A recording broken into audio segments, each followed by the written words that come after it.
Okay.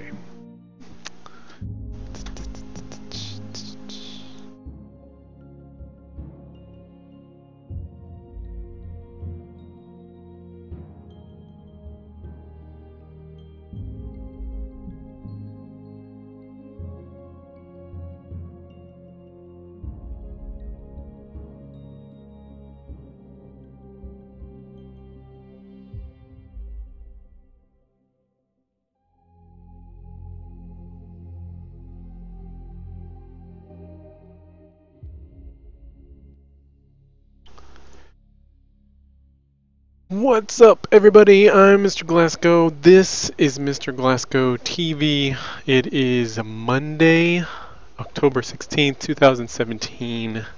Hope everyone had a good weekend. My weekend, I was tired a lot because I started um, started some medication for allergic reaction, and it involves taking allergy medicines that make me kind of drowsy, so I have to work through that. But got to go to a pumpkin patch, or I should say, what is it? Jack-o'-lantern kind of display at a park with the kids, so enjoyed that. And yeah, had a good old time there. Gonna play some Endless Space 2 today. I haven't played Endless Space 1, but I'm a fan of the 4X strategy games like Sid Meier's Civilization, so I have a feeling this will be fun for me, and it's my first space strategy game since like Sins of a Solar Empire, if anybody's played that. So let's see. Oh, it looks like it's pretty intense. It's pretty in depth as far as how the detail and how you play it. So we'll see how that fares when streaming live as opposed to in the comfort of the silence and meditation of all that is the details. The devil in the details. But we'll see. We'll see how this goes. But yeah, welcome. Happy Monday. Start this week off. Let's start it off right.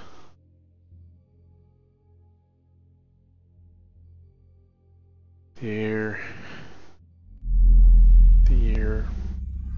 Sega. Oh god, it's so loud. Alright. Alright. Alright. We're in here. Endless Space 2.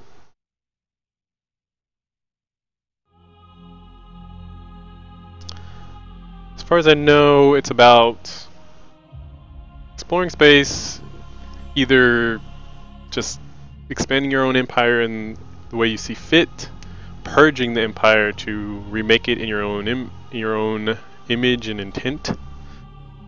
And there were a species that span the entirety of space that has been extinct for eons, so we're like in their wake, kind of discovering their artifacts that's still far more advanced than technology current. So, the old classic, very classical outlook of the universe that, you know, in a galaxy far, far away, a long time ago, far, far away. The beginner. It's your first time Forex game. Tutorial will determine your settings, explain the basis of the game. I've already played Forex games, but not Amplitude. Forex game. Tutorial present important features, but not basic Forex gameplay. I feel like I'm advanced.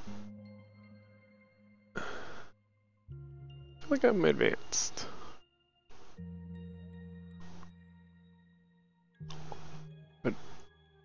Should we do for beginner? I don't think so, right? Let's do beginner just in case. Just in case I'm missing some details of the 4X.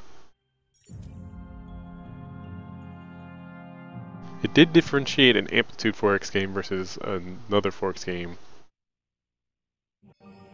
Under the visionary leadership of Emperor Zelivus, we have become a proud and powerful nation.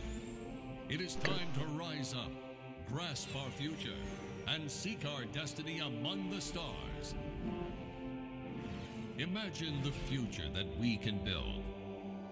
We shall construct great fleets, send them out to make great discoveries, and through their conquests, secure our place in this rich galaxy.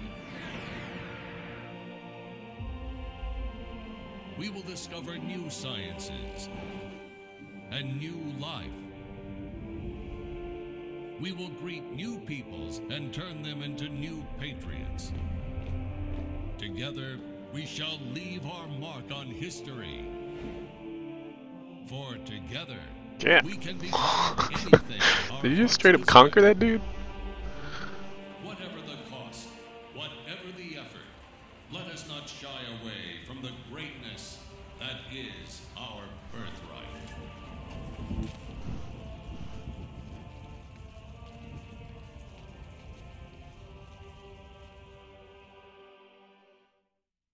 It is a time of great peace and prosperity for the Empire. Usurpers have been vanquished, disagreements resolved, wars ended. The Empire is truly united. Now is the time for your great nation to forge a path to the stars, to bring your great civilization to other worlds, to impress upon any other races you discover that your way is the best way. Make endless space great again. I wonder if everything's gonna be voiceover. Not so much. Easier transition to Seat of Empire, but some of the usual starting conditions include unique faction traits have been particularly disabled. Once you've been gain a better understanding of the game fundamentals, these features will be re-enabled. Endless space. Endless galaxy is rich with opportunities but also dangers. In order to survive this universe, you will need to build a mighty civilization that can conquer powerful foes. Your tale begins here in the middle of the galaxy in your home star system, Duce. Use the scroll wheel, zoom in, or click on your star system. Long ago, Duce colonized the United Empire's star-faring forebears when they settled on Raya?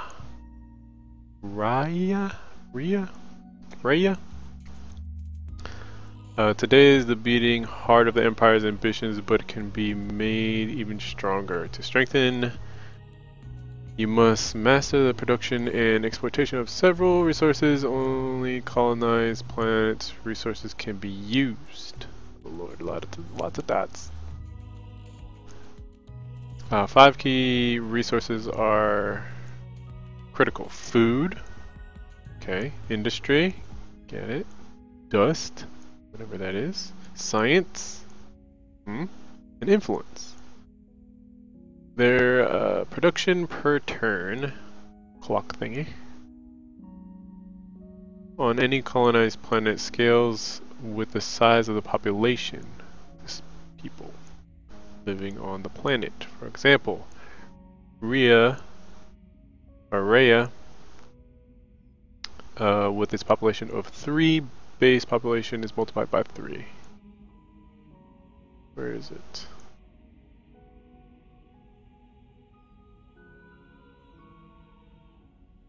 Where do I see 3?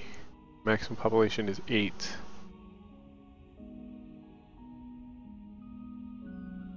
Is this what it...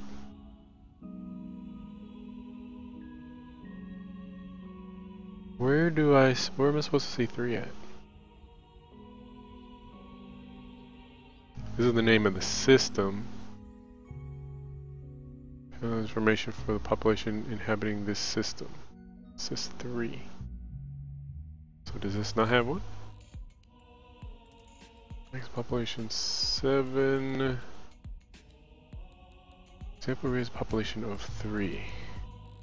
Unless that's these increments 1, 2, 3, 4, 5, 6, 7, 8. Okay, got it.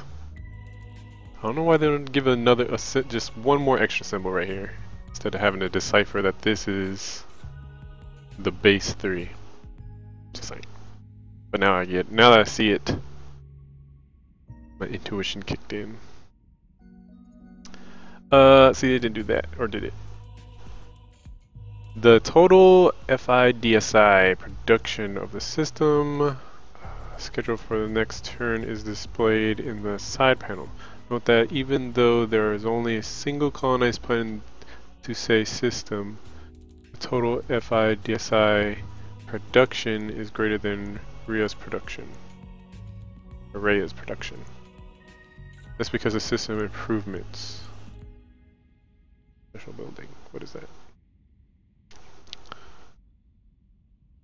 From planet from colony base. Minus consumption. From planet should be 12, right? Yeah, 12. Colony base is 25. Where is this colony base?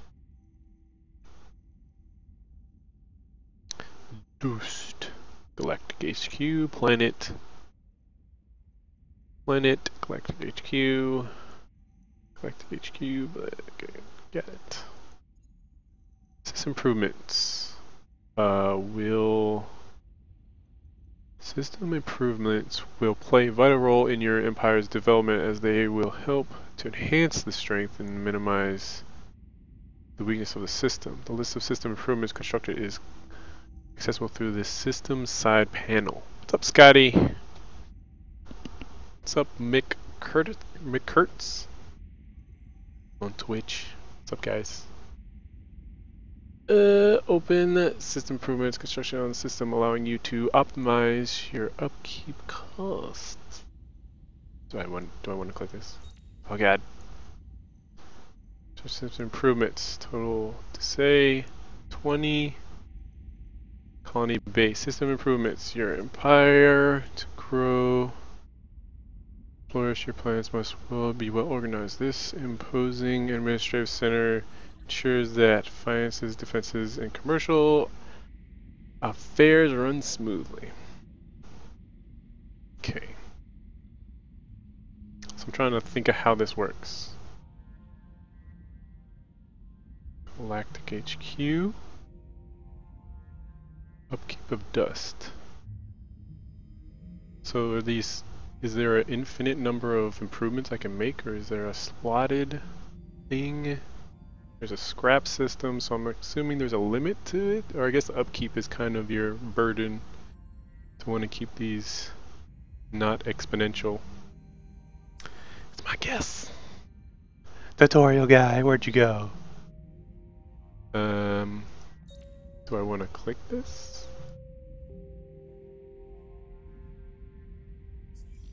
It's gonna go sleep like 2 hours ago. Then I may have started a game of Hearts of Iron, and now it's 3:20 a.m. Scotty. Been there. Like I have a feeling like if I didn't play this on stream, I'd be awake every day for like the first couple days playing it. While if I stream it, I can try to at least force myself to cut myself off. What's up, the Thunder NATO on Mixer? I clicked it. What do you want from me? I can't click anything. Game. Tutorial guy? Tutorial bro go. This is beeping. This is pulsing like it wants me to touch it. Touching it.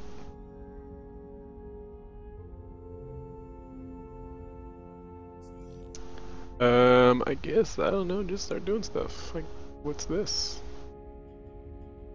Alright. Imperials? What am I playing? This is Endless Space 2. I've never played Endless Space 1. As far as like a strategic space game that I've played in past, Sins of Soul Empire, but this game looks like it's already a lot more beefier or meatier than that.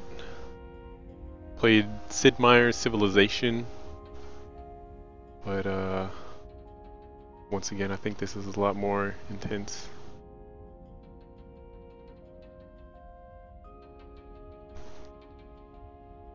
Tutorial? Intern? Was I not supposed to click that tutorial? I'm sorry. I'm sorry, tutorial. Please return. What's this? It's back. I feel like there's some other dots that I missed on that last one, but maybe we'll get back to it.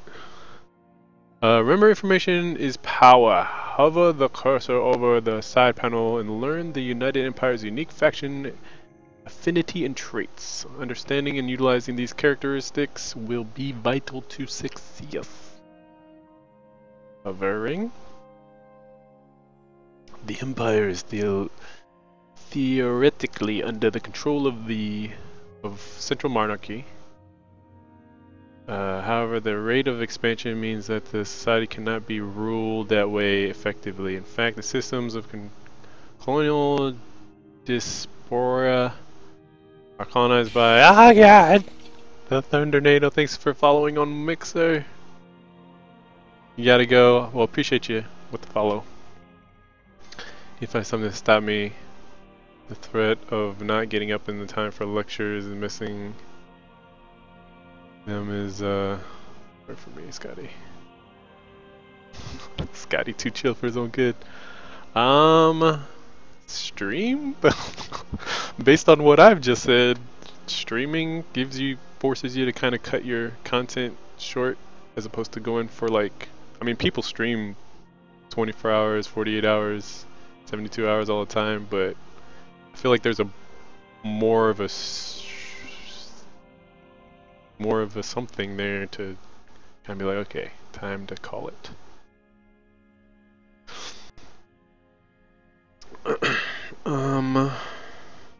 Emperor's Will can use influence to buy out star system improvement research technologies and purchase resources on the marketplace. Wait, did I finish saying this? A system of colonial diaspora caused by work in hand with the Ministry of Investment and Development. The Ministry of Security is involved as well due to the need of native and or alien pacification, security forces, defense, and surveillance. Whatever that means. Their main pass for humanoids though they tend to prefer economic and military development. Okay. Expansionist. Minus over colonization penalty on Empire. Get it. Patriot. Capacity of Empire is enhanced by 0.25%. Xenolinguistics. Starts with technology already discovered. Whether you wish to make trade, research, wage war, have peaceful relations with the aliens. Oh yeah, giggity. Their communications must first be studied and conservation brought to a higher level than merely dropping prepositions and speaking more loudly. Gotcha. Plus to those, rolled our agribusiness. Most of incremental breakdowns in trade agreements, cultural transitions, and handling of xeno foods are together given the umbrella term off-world agribusiness? Agribusiness? It's like agriculture, but agribusiness. Blah blah blah. Get it. We consider streaming your artwork. You need a webcam for that, so kind of go into what I call art coma. Oh no. Let's go. Just draw. Yeah, I gotta do that.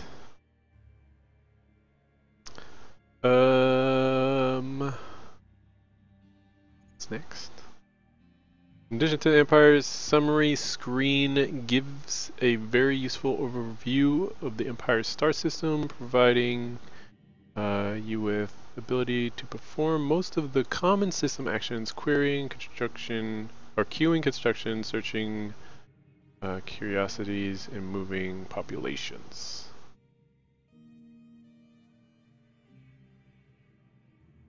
And it is too hostile to be colonized by your empire. Is it my empire? No. This is 2. This is 1. Too hostile. Raya. So what if I clicked it? Oh.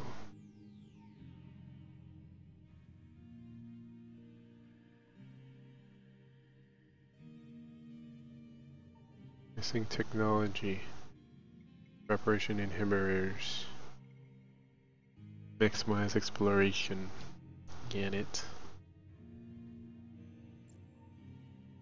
Oh look, you can go into all the little things. Yeah, this is really like a mini hub. Approval rating. Heroes. No heroes there.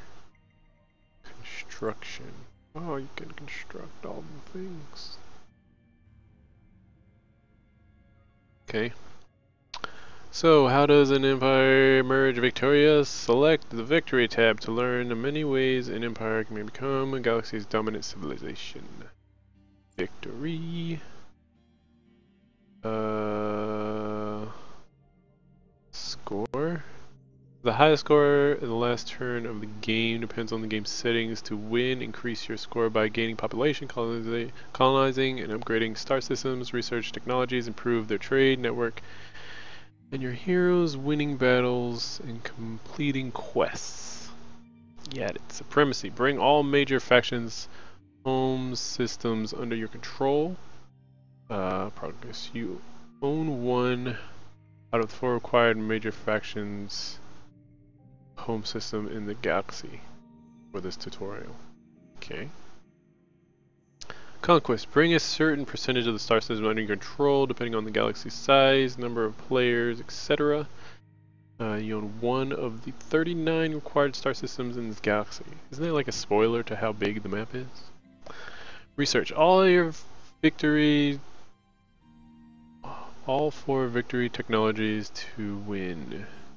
Victory technologies. Research all 4 victory technologies to win. Straightforward enough. Economy. Generate a total amount of dust over the course of the game to win. Quantity depends on the game's settings. Dust obtained through diplomacy. The marketplace does not count towards this victory. Diplomacy or marketplace? You can't buy it and you can't trade for it. You just gotta reduce it. 100 out of the required 4 million, no, 45 or 450,000. Yeah.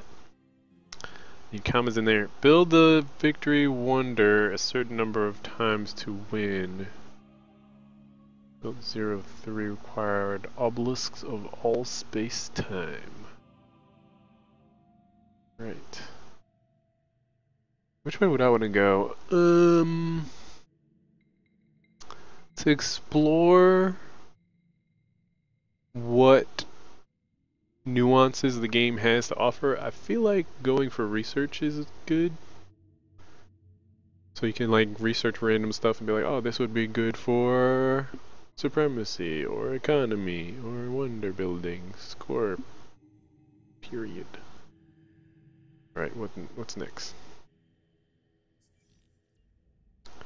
They say we picked up where we left off. System improvements may have vital role, blah blah blah. In systems, industry production can never be stored, so you should should always have something under construction. Otherwise, the industry resources for that turn will disappear with the turn later. Disappear one turn later. This list of available construction shows that it can be built in your system. This we should also always be constructing. Otherwise, these points just go away, and they don't basically stack with old points. I mean, unlike dust, food. I would assume the same might go for science. So I construct something. Cerebral reality? This extension of VR entertainment technology permits many individuals to think rather than play together. The boost of science productivity is worth the surprising effect of an occasional bizarre dream experience from the user who has dozed off. Plus dust and research. Drone networks operating independent of the terrain, weather, and transportation infrastructure. Squadrons of drones can deliver materials across planet in a fraction of the time required by traditional methods, whether they are sowing seeds or supplying raw materials. This is food and tech, or food and industry rather.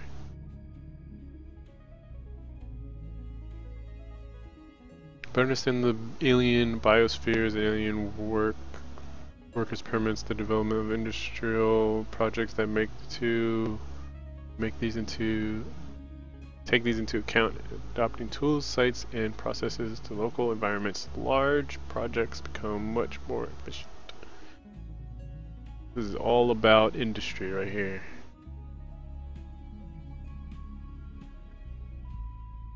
Minute supermarkets. What? With vastly improved methods of scaling, growing, and harvesting foods, it is possible to deliver any known dish or ingredient anywhere within a colonized world. Local markets have especially become infinitely large. It's basically a replicator of sorts, if not in function, in form. Or if not in form and function. 280 over the course of that time. Okay, I see. It's like I can't afford any of this. But it'll be over the course of the time. So these two will take 5 turns, these two will take 8 turns. This I actually can't afford because I don't have enough what's that blue and red? The blue thing looks like maybe water, and that fire thing looks like fire? Which I'm guessing this kind of planet might have stuff because it's on fire.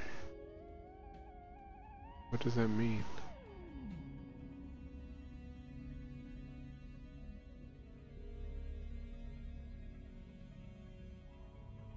In this research park, in this world, built near the remains of the endless outpost, this giant industrial park will aid in exploring and understanding galactic history of visitors. Scholars come to see it. As new historical events and objects are discovered, it creates enormous wealth knowledge of its builders. There's also a giant entertainment complex connected to the endless world. There you can visit. They are augmented ruins and use the galaxy as enlisted.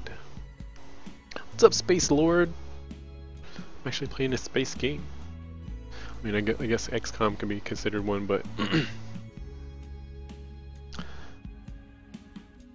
so I try to push this. It's not gonna work. Cost. Oh wait, here it is. Okay, these are minerals then. Titanium. This is hyperium. Hyperium. I want to say perium, but there's no after the P. It's just per. Hyperium.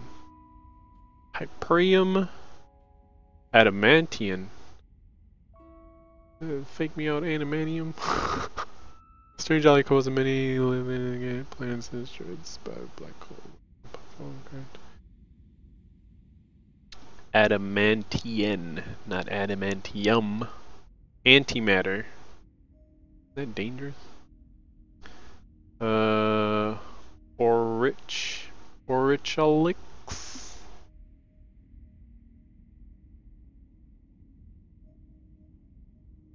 The one on the right looks like Giddy Prime. Did you say one? I don't know what that's from. Alright, Giddy. I guess can't go wrong with food. This is food and industry, so that, I guess. In Dune. I don't think I've actually seen, I think I've seen parts of Dune. That's the sleeper has awakened. It's that one, right? Like most interface elements, remember that you can set more details by hovering over each construction. Also note that the system improvements can only be built once in each system. Improvements, drone work is generally a safe... Ah! I did it already, haha! Generally safe choice to start constructing it, considering its effects. I already did it. What are you gonna do? What are you gonna do about it? The construction at the top of the queue will be used in your system industry production turn after turn until it's built. This way several turns might be required depending on the industry across your construction queue. Click on intern.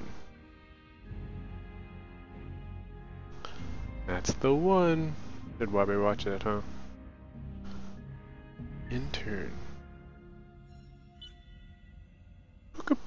Something happened. As with other exploited resources, some food is produced every turn, like industry, cannot be stockpiled and is immediately used. Really? You can't stockpile food? It's the future? Naturally, the first use of food is feeding the existing system's population. Any excess food is then automatically put towards the system's population growth. As you can see, the population count will increase for a few more turns. I see. So the excess, to have excess, puts it towards growth. So if I have a 1-to-1 population and consumption, then there will be no growth. Ideally you want... So essentially there is stockpiling, it's just not for the current population, for growth. 6 turns to gain another population point. Something interesting or important that was said is that only one of these can be made per system.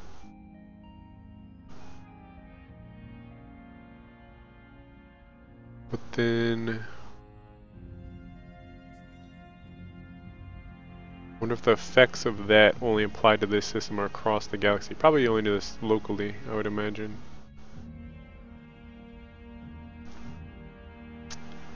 I got it. Can't even click this. Oh god! There's still many secrets to discover about the intricacies of managing a solar system. Click your solar system for more. Okay, this is where we left off. Maybe you already noticed that different population types live in this system. You can discover what many other exist across the whole galaxy, which each with their own unique traits that can modify the planet-based productions. Yes. Imperials. There are many paths of these humanoids. They tend to prefer economic and military development. And the Hizshro. Aggressive and martial. The Hishu are known for their willingness to defend their honor and their allies. Righto. They're industrialists, they're militarists. Give +1 to influence, I think that's what it is. Yep. And this one does +3 on sterile. What's this? Defense? Sources of defense represented by the ability of the system to repel ground invasions. The Empire manpower gradually restores this value while enemy siege and ground battles loses reduce it.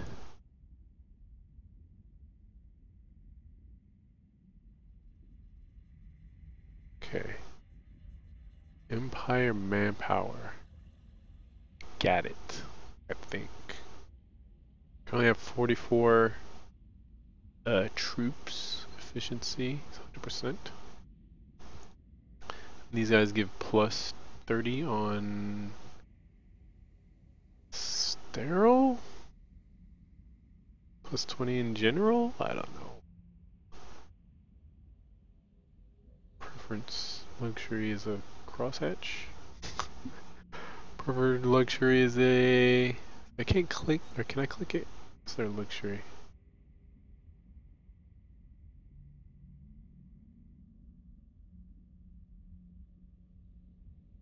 Jeez.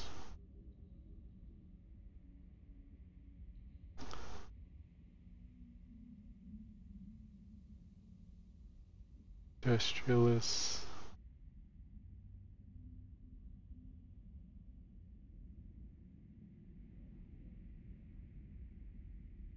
Pragmatic, anti-ecologist, industrialists.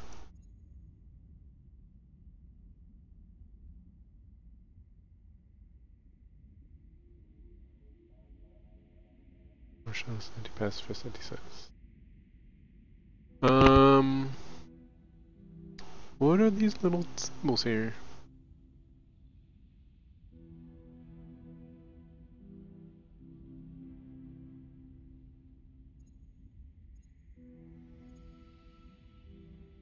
Thought I'd get to see. Maybe it's one of these. That's probably it. Sterile. Life may be relatively rare on sterile planets, but the absence of organism means that these worlds are largely untouched by the sand of time. As a result, unexploited dust veins are abundant, making these planets rich in dust.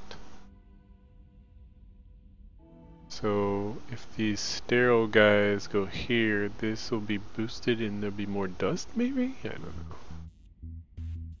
I'm guessing whatever this symbol is for these guys, they prefer luxury of...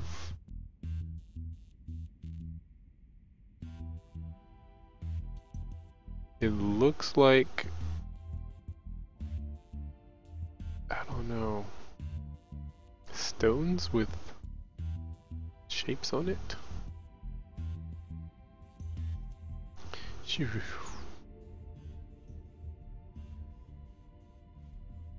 What's up, planet?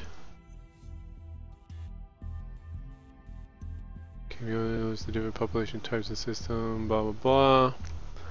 Around the system population count is circular population growth gauge. When this fills up, new population will be added to your system. Number of turns before it happens is shown in the center. The counter, to the right of the gauge, more excess food, fast population growth. And also population type that will be created is shown by the icon above the counter. So more. What is that? Is that Imperial? Looks a little different than Imperial. Oh, Imperial. Just a little different for some reason. While there are also nice, or While we're here, also notice the citizen science production is pulled across the whole empire and used to research new technologies.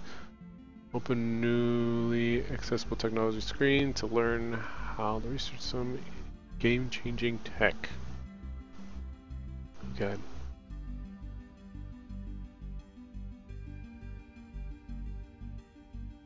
Wait, what? Here. My lord. Your empire may have found the secret to voyaging between the stars, but without future or further scientific discovery, your civilization will surely stagnate. Science production must be used to research new technologies to solve problems, old and new. Economy. Military. Empire development, science and exploration. Based on my current population, they want me to go military or development maybe? Oh, here's a little symbol. This is specific to the Imperial's affinity. Shall I cater to the Imperials? Where's the other guys?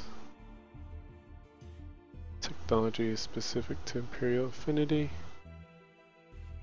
What about the his she? His sorcerer. His sorcerer.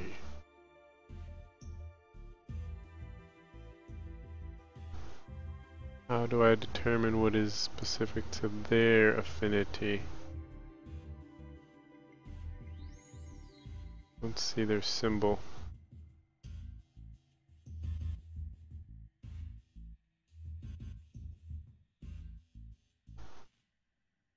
Maybe it'll show me. What's this? The technology tree is split into 4 quadrants: empire development, science, exploration, military, economic trade. Each quadrant is split into stages. Access to higher stages is granted by researching a sufficient number of technologies from the previous stage corresponding quadrant. Science costs of all technologies automatically increase for each new technology that you research. In addition, research higher stage technology also costs more science. Get it? Different technologies can enable very different effects. Some will grant unique one-off capabilities or empire-wide bonuses, while others will give system improvements or ship designs that need to be built in system. Hover mouse over the side elements of each technology for details. How much to hover?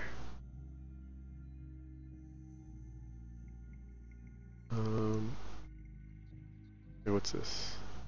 Titanium. Is acquiring us titanium?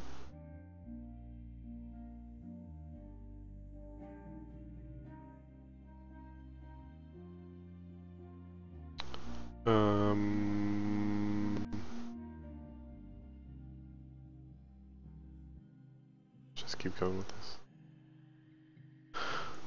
Food and industry related technologies are usually a sensible strategy to begin using your science. You can recognize the elements related to these key resources thanks to a color code. Select the technology to research. Several technologies are currently suggested. This is suggested.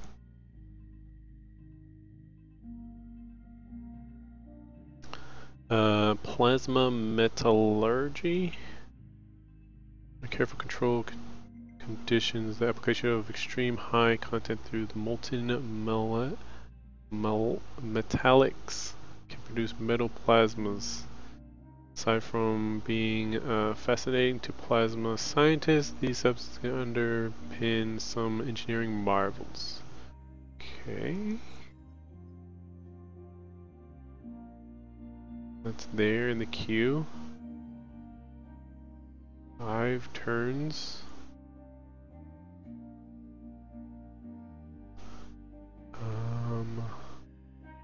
Links.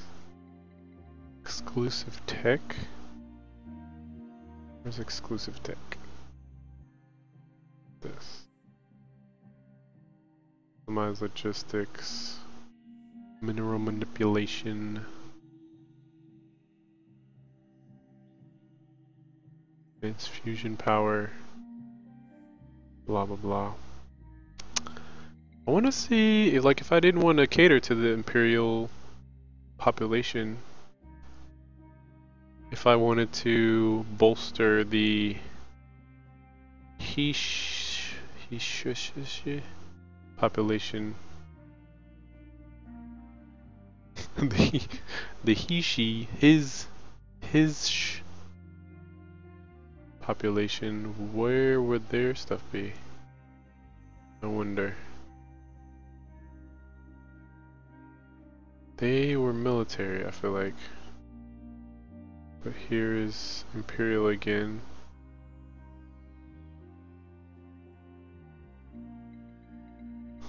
Do they not want to research anything at all? Are they all for the stagnation of our great empire?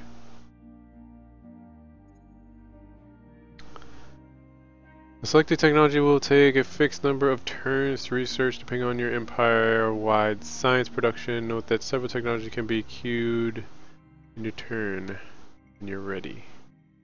Let me... something. This is the symbol I'm looking for. His show. His show.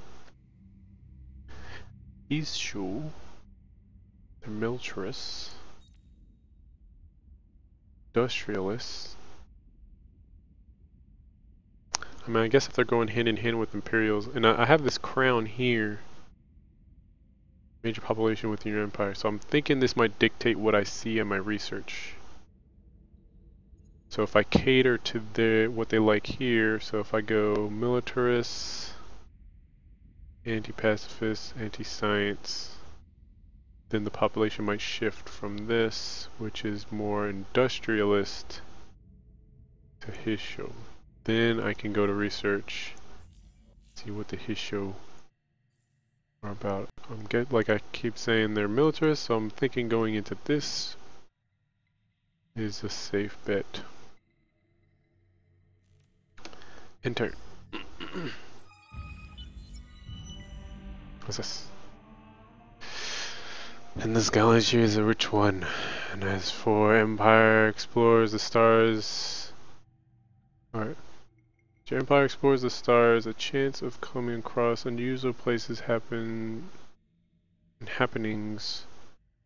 where your attention is needed is great. And the quest and event screen, the quest log keeps track of all quests. All these quests. It's right here. Which one here? Solo quest started. Prologue. To the stars. Empire is ready to expand in the galaxy, broaden civilization, new worlds, maybe new patriots. I think that was all said already. My reward is Dmitry Linko. He's a hero, industrialist, he's healthy. Discover and colonize another star system by bringing a flag colonizer ship to the system harboring colonizable planets. Okay. Right click back through the menus. Which galaxy view? The Imperial fleet is only 2 vessels strong at present, but this number will go. Note that fleets from any one empire will always be stacked at the same place when they are orbiting the same system. Click on the new fleets.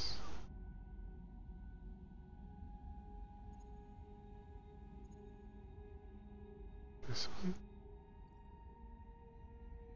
Each fleet is presented, or each fleet is presently composed of a single ship alone. The settler ship, the colonizer, enables colonization of uncolonized star systems, while the patriot ship, exploration, is designed for rapid reconnaissance of the galaxy.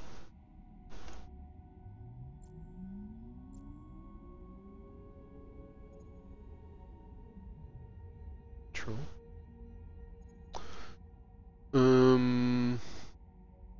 Note that the fleet is always be visually represented by the strongest ship within their number. Left click on the fleet to examine their course composition and hover the mouse over the revealed ship to get a more detailed tip.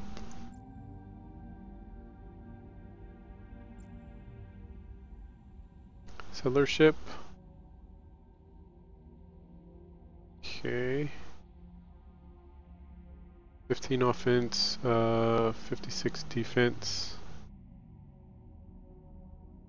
Range efficiency is long is 80%, medium is 100%, short is patrol ship, exploration, small, rookie, experience. Hit points 15, 56. Same range efficiencies. Upkeep is 5 dust. Upkeep 5 dust, okay. All fleets share a number of attributes that determine the effectiveness in which can be improved by researching new technologies or utilizing better ship designs. Command points determine how big a fleet can be. Each ship requires a certain number of command points. Command points.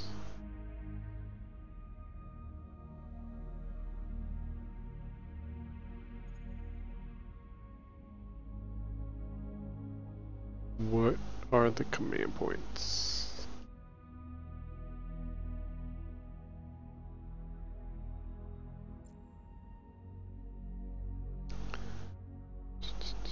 Launch probe.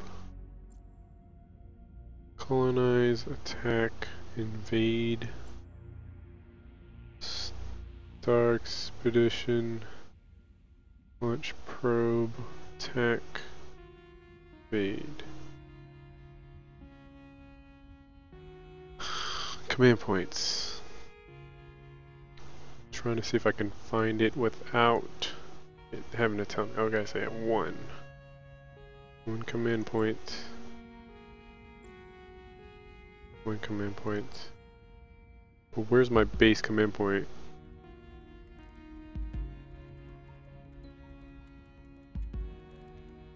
Me wonders.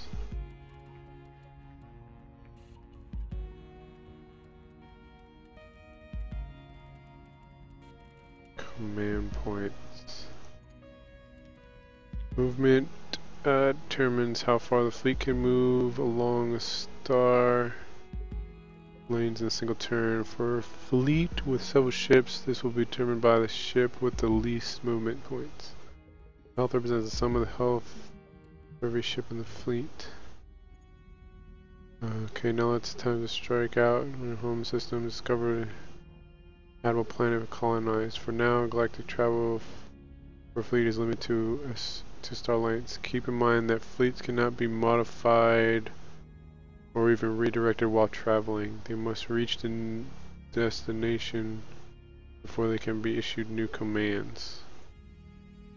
So which way will you go? Several star lanes lead away from your home system, which will lead into the unknown. Your expansion begins here. Exploration begins here. Fleet. The fleet, preferably one with patrol ship. Click on the star lane to start exploring in your turn. Still not sure. Command points.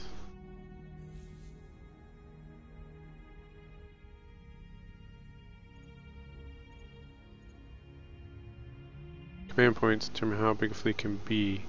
Each ship requires a certain number of command points. This one requires 1. Oh, okay, see. So 1 out of 4 for this one. Got it. Up. Let's see. Explorer. Launch probe in order to explore the vicinity of the star system. Let's go. Eeny, meeny, miny, mo. Catch a tiger by a toe. If it all, let it go. Eeny, meeny, miny, mo. My mother told me to pick the very best one, and you are it.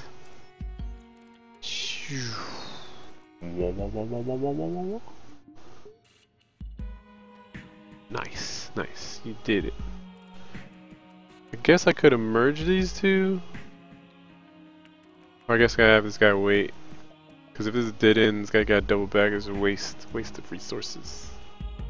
Even though not so much, not really. Maximize exploration opportunity. Or send our colonizing ship out exploring. Which is probably a bad idea because in Sid Meier's Civilization, your colonized group can actually be taken over by enemies just by the enemy stepping, like, overlapping them. So we'll see how this goes. Did you notice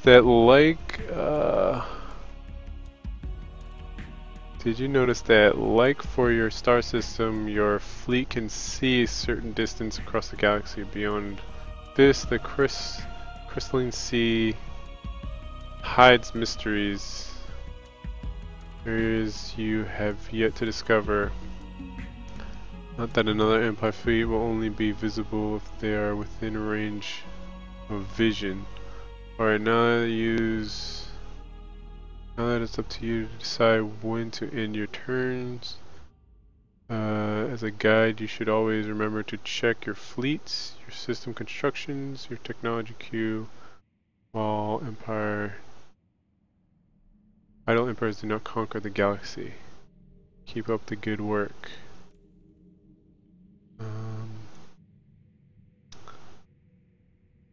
How do I do that?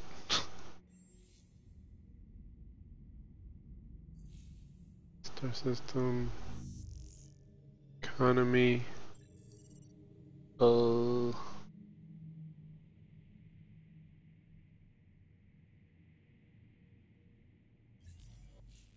is research.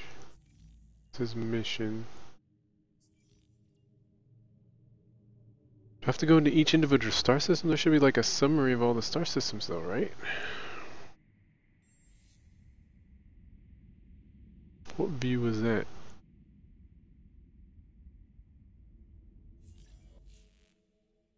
Not that one. Could have sworn there was a view where it had a summary. I can't remember how to get to it. It wasn't this one. It wasn't this. Automation policy. Oh, you can automate it. That's good for when you have a lot, I guess. I thought it was like this one. It was one of these top ones. But it's grayed out. Unless it wants me to not micromanage it from a hub, but actually go in here and be like, oop, this has 2 turns. Rhea has 2 turns until our drones are done. Research has 3 turns until this is done.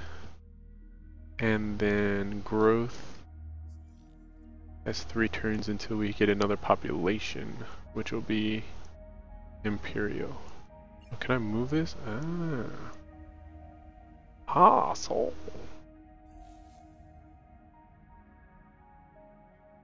What do you say? Check fleet, system constructions, technology queue. Fleets. What's the best way to system scan?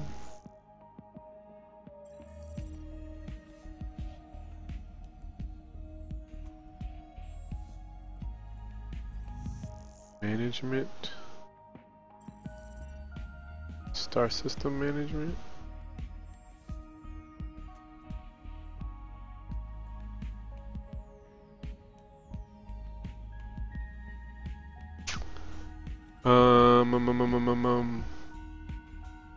What's the best way to check on my fleet?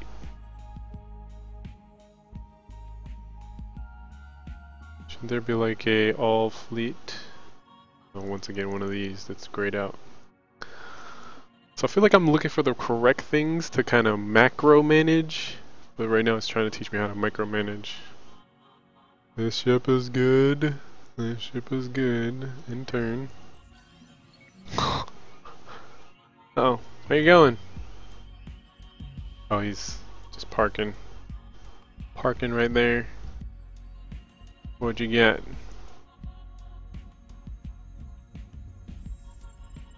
Regal? Regal was small Kairos? Unique planet? That's kinda cool. You've discovered this and this! Small forest colonizable. Get over here! Get back! Come back! Okay. We're fine.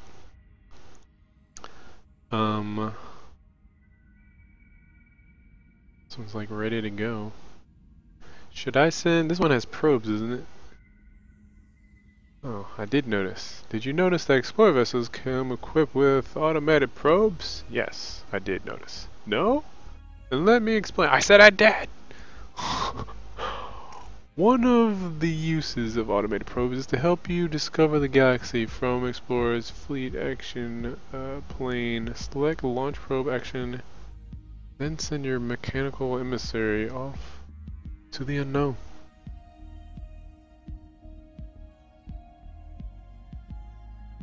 Make the trap gradient. The Regal? That's where you're from? We're about to explore it. On. Based on choosing direction and way you know the sidelines, you may be able to find new constellations. Probe. Oh. Interesting.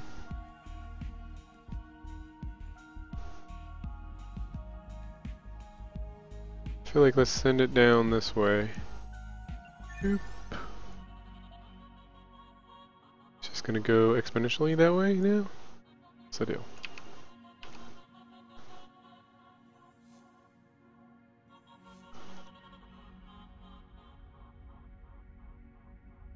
System scan.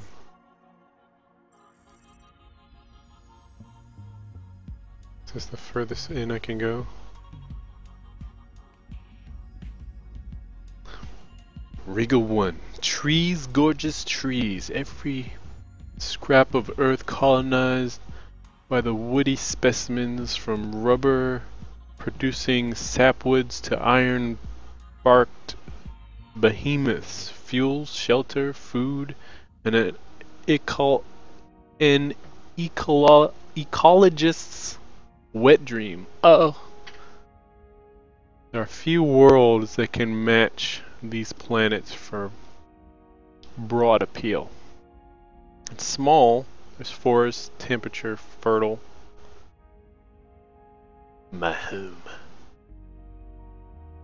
Sounds pretty awesome.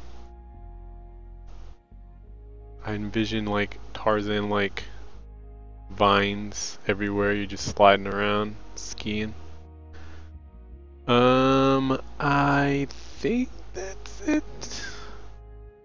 This will be done in one turn. Drones. Should we go for the Infinite Mart?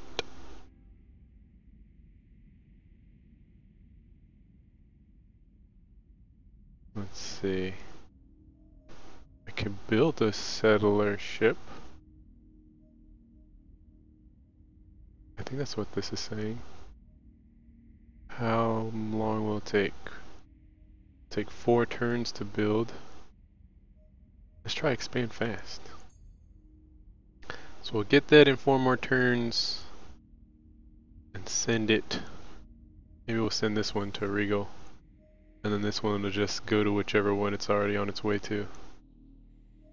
Those only fleet check. Wait, this guy's idle. So we send him this way. We need to check our back door.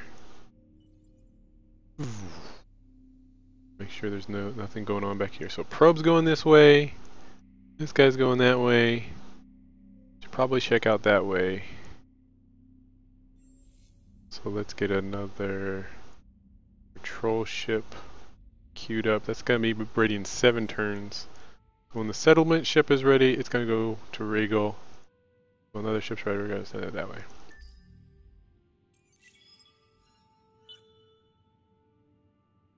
Aquarius. Aquarius 1. Huge monsoon. Colonizable. Tiny arid. Aquarius 2. I wish you could do those zoom ins again. So you can like really read into it. Oh, I guess it's right here. The hover.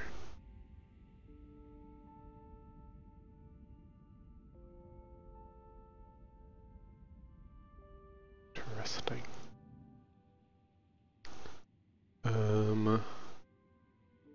Do I have to tell this where to go? I don't think so, right?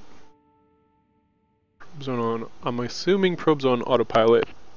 Probes allow you to discover new star system galaxy nodes, including ones that are not accessible. Yeah, because you could like send them off this direction, so it's kind of just gonna go its own way. Ship still traveling. We have our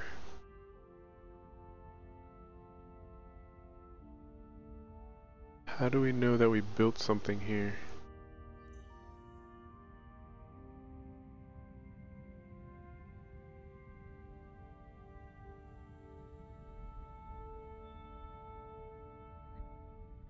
Construction complete. Drone networks. So I want to know where I will see this drone network. Wait, new luxury resource discovered. Your empire now has access to deciduous trees. Dustidious trees. Used to upgrade your system and okay. Deciduous trees. Mutated tree likely crafted by the endless. That filtered dust. Mixed within system. +4 dust per person on the planet. Or population rather.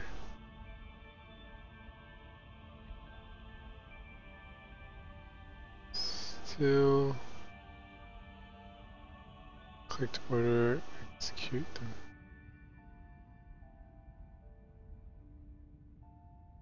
Idle fleet, okay, that's good to know.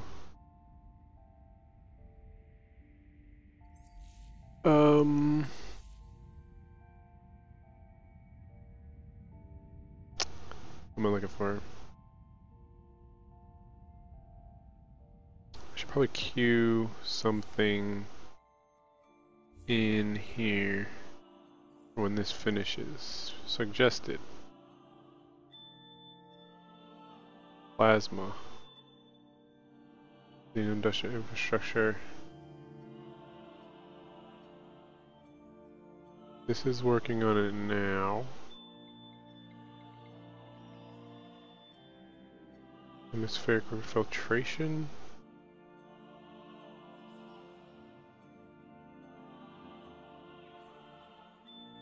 Let's see what happens if I don't queue something up. Oh wait, saying suggested. Xenobiology.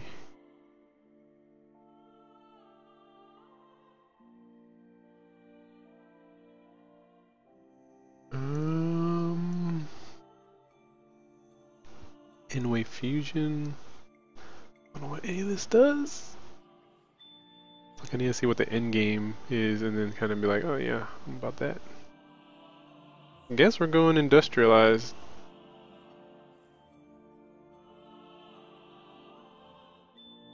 the next one here? Let's go to atmospheric filtration. This will, I guess, will first step in purifying and preparing planets for colonization or terraforming consists of reducing toxic elements in the atmosphere and creating tolerable chemical balances. Political impact: pacifists.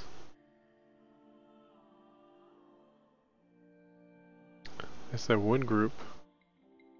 His show don't like pacifists, but I guess they're not the dominant, so they're just gonna have to deal with it.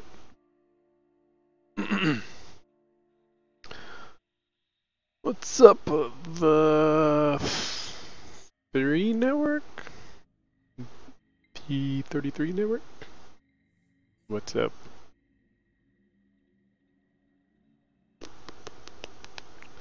We go with the ones that are pulsing.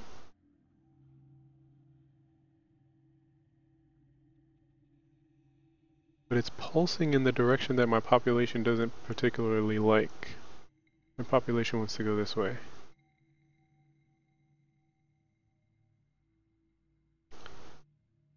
Maybe I just do the base. Because atmospheric filtration can lead to maximize exploitation, which can be good for industrialization, which is good for imperialistation. All the Asians know this. 11. There, we have something queued up. Something queued up in everything. Idle ship. You.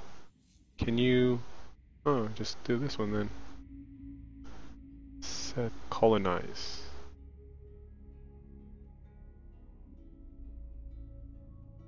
Should have this highlighted, but I guess having a button here is just as good. Look at that. That is pretty cool.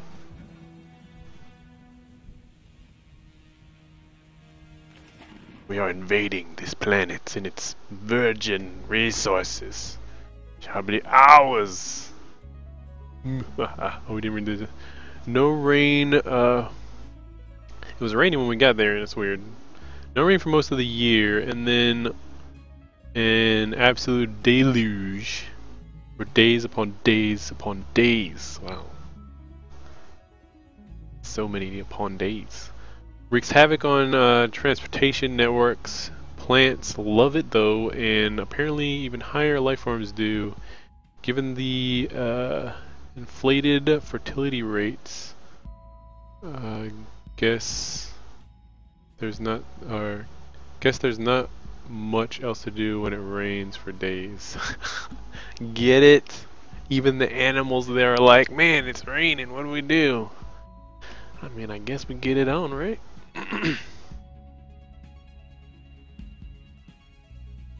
Which makes me think I think people have been saying this already though, but like there are gonna be Hurricane Harvey babies, and what is it, the other one, Maria?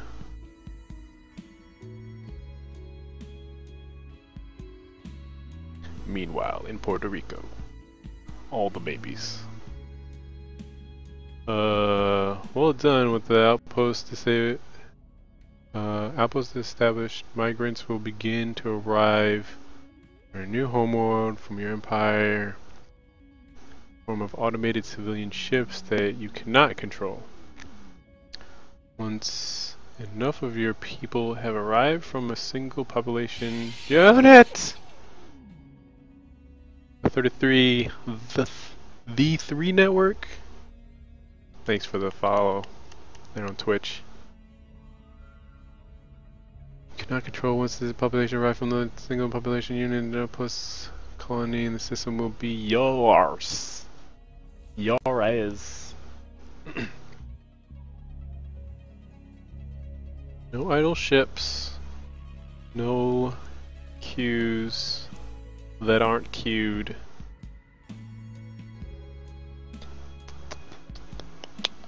Now the question is, can I go here and be like, I want this planet to be Imperial only. And they're actually kicking out the Hishu, the clan of Hishu. Can I be like, okay, you go, go to the other planet?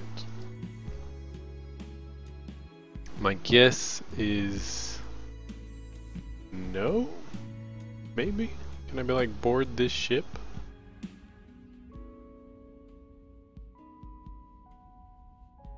Maybe if there was a ship here.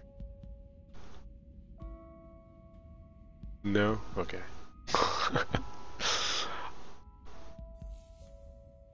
I wasn't trying to, you know, ethnically cleanse my empires. Just, sometimes I don't know what's gonna happen.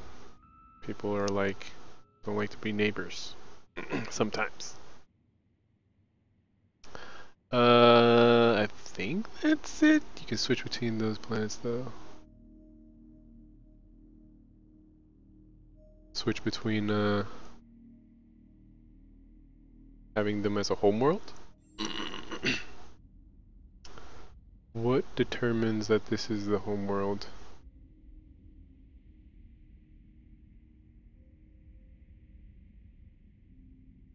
Or is that something else? I don't know. We'll see what happens. We'll see what population pops up here. Apartheid.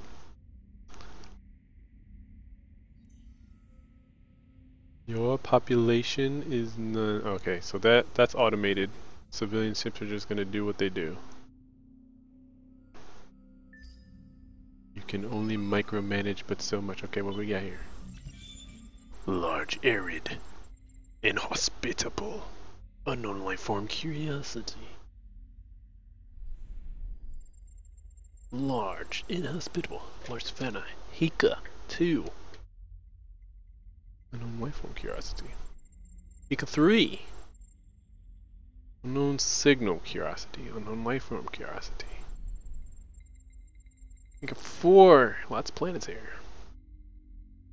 There's an anomaly there? What? The amoeba.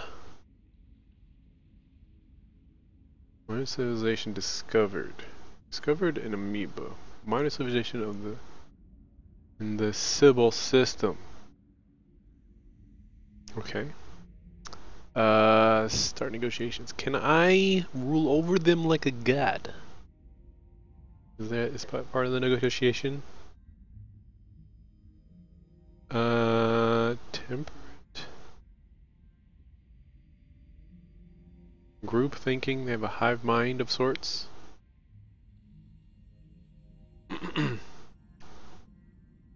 Excellent planet. They'll produce food. They're ecologists. Ecologists. Indirect descendants of a group of concrete endless. Amoeba evolved to primitive protoplasmic life forms and lost all their prior knowledge before re-evolving into a unique species with a special relationship to dust. Blessed or cursed with the ability to detach their consciousness from their physical form and create group gestalts. The amoeba develop a strong ecological mindset, always striving for harmony and balance. Their goal is to travel, meet, and learn through their relatively defenseless natural form has bred into them the need to master the physical environment. Interesting. Concrete, so I'm guessing these little slabs here are little concrete armor thing.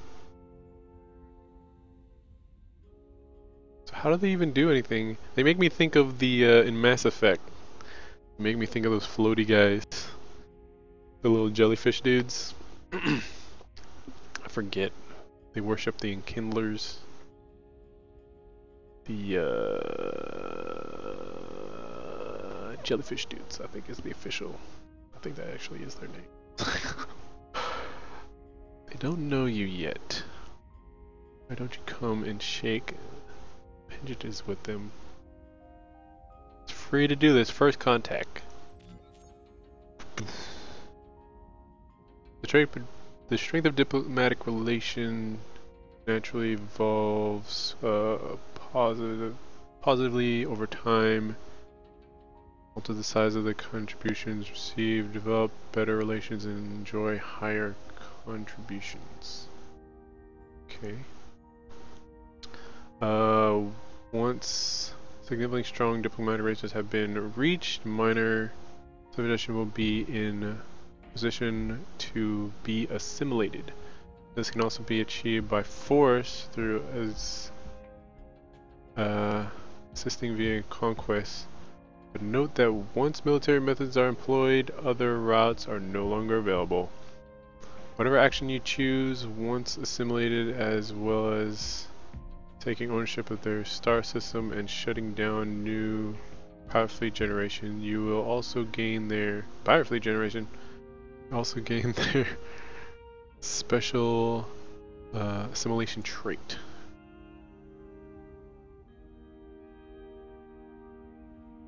So I increase influence. Alright. Praise. Use your influence to flatter the politicians, which will improve your relations with factions.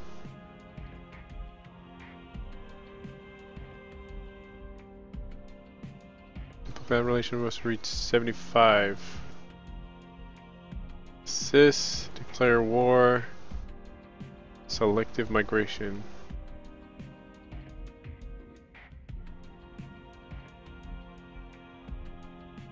I guess praise?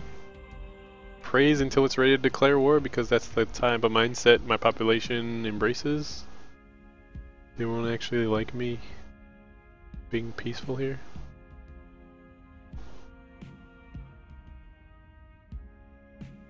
The thing is 75 like right here. Let's see what this does. Oh my god, that's so small. This Mass Effect was truly awesome game. Yep. This series is pretty good. What's this? Diplomatic relations must be at least friends. I'm not sure what this symbol is. Can I find it? I haven't actually played Andromeda though. It came out before I had my new PC and I never got around to getting it, but I played the trilogy. Congratulations, you played through the under means and acquired a luxury resource. Now you can transform your fortune by opening the economy. What? There we go, this is where we get to find out what these other symbols are. Nobody knows why certain miraculous specimens appear in the galaxy in some places and not others.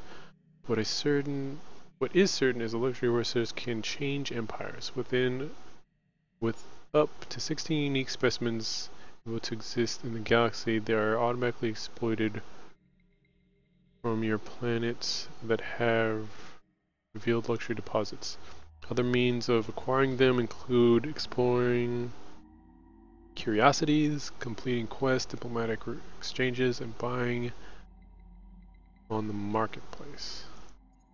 Luxury resources can be used for anything, most notably upgrade your star system. In order to start such system development projects, Stage 3 of the economic and trade quadrant of the technology tree must be reached. That is 3. Stage 3, economic and trade. Oh, that's not it. Economic trade. Tier 3. This one. So I was correct to do this one then, right? Just in multi-thread management. What was it telling me I needed to do here? Something with luxury?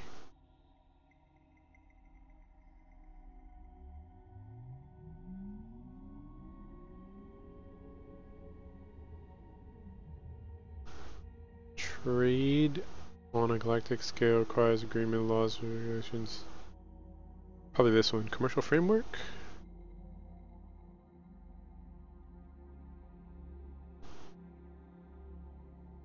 Neural robotics?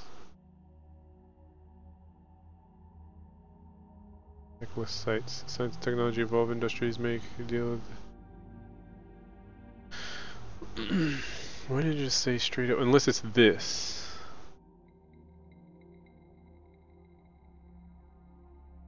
Unless it's like something that needs to be revealed, kind of like this. That might actually be what it is. Basic system development. Advanced system development. Something. I might actually need to do another thing. Commodities. Wait, no, this was it, right? Because that's what luxury items are. They're commodities on the market. Let's queue that up. 22 or 21? This ship. It looks so close. Yet there are no starlings.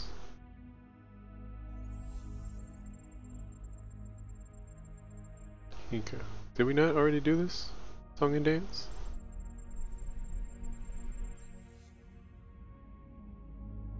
So this is the one that had curiosity stuff. The other places didn't have curiosities, did it? Nope. And Sebo. There's a subterranean curiosity. Dusk ruins anomaly. Curiosity. Oceans. Gas temperate. Ooh, look at all that dust. It's, I guess you can't really. Oh, this is from my probe. This one has stuff. Anomaly beneficial. This one, no anomalies. So, also something to note that this consumed my colonizing ship. Which is fine, I guess. Wait, can I tell this? I can't construct anything here yet. Until I get a population, right? Decolonize. Assuming so because I have no options. Wait, this has a thing.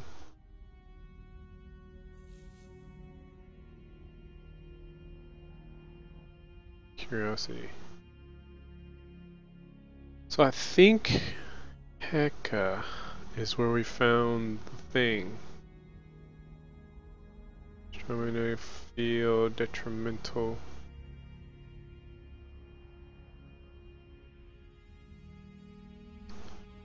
I wonder how we determine where that the life form that we just discovered was.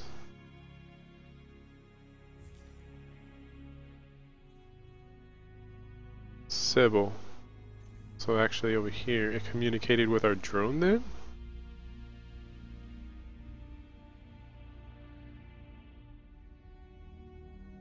Colonize, they're right here, I see now. You there. Okay, okay. Gotcha. So it would show as colonized.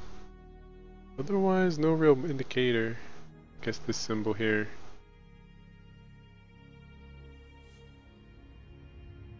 I wonder if I could colonize other planets in a system that already has a colonized planet. Unavailable. I'm guessing it's unavailable because these guys have it.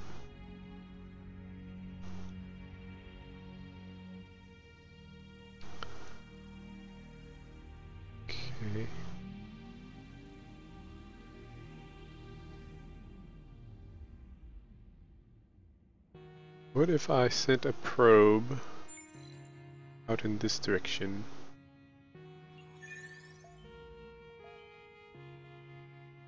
And it looked like it already built the second one. It's like they take 2 turns to replenish, so I should actually just be firing them off more often. So in theory, I could actually shoot this one off ahead of me to see if it's even worth going down this way with this other guy that's about to pop, and then I can just send this guy down the road this way more, because this guy's gonna keep flying that way. Or 3 more turns.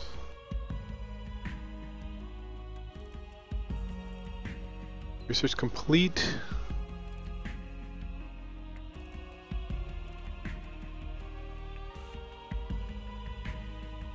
Okay.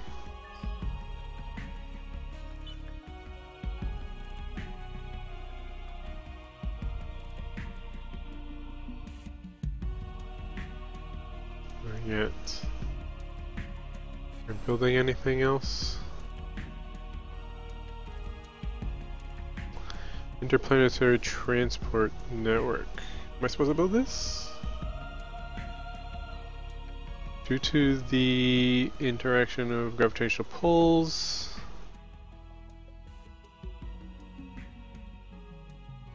I was probed. Any trailer park dweller. Sending out probes with all the probe mechanics necessary to do what they need to do. I probably that probe actually went to town on these guys. Did a drive-by probing of the these little amoebas.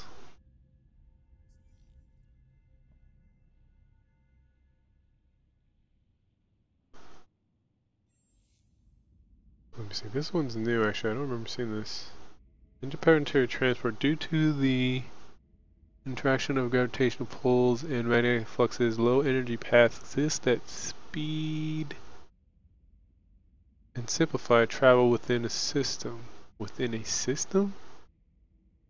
By also applying advanced mechanics to transport design, this low-cost network facilitates access to farthest points of your system's limits.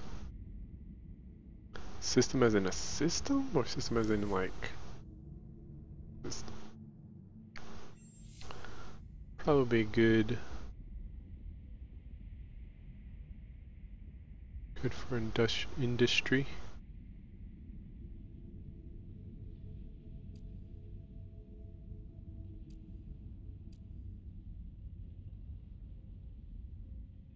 Not sure where we're falling behind on anything.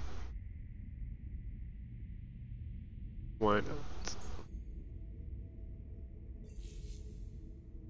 Do that. Research tab. Oh no, quest. Wait, I gotta finish this, right?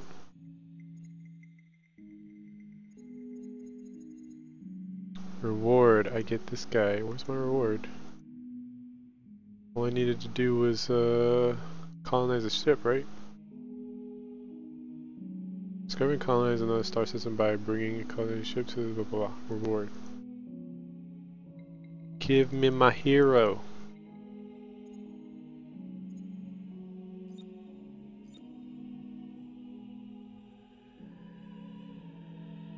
How do I claim?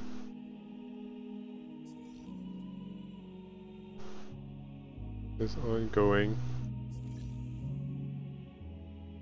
Unless it hasn't finished colonizing.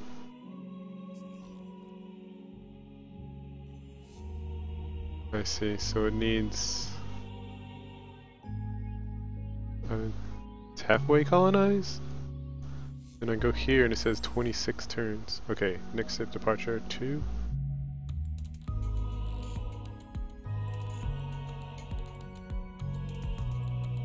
Clicks like a colonized planet which will provide a share of its growth to its outpost. This one?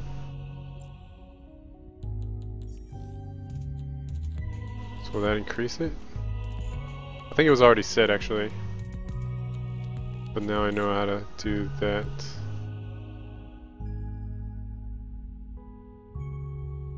Automated ships. 1 of 3. Next ship departure. So I think it needs 3 to fully colonize? I don't know. What's this 26 then? Outpost not yet fully colonized system must gain its first population unit to reach this state. Active outposts on this planet interface to speed up the migration process. Activate outpost actions on the planet's interface. Speed up the migration process.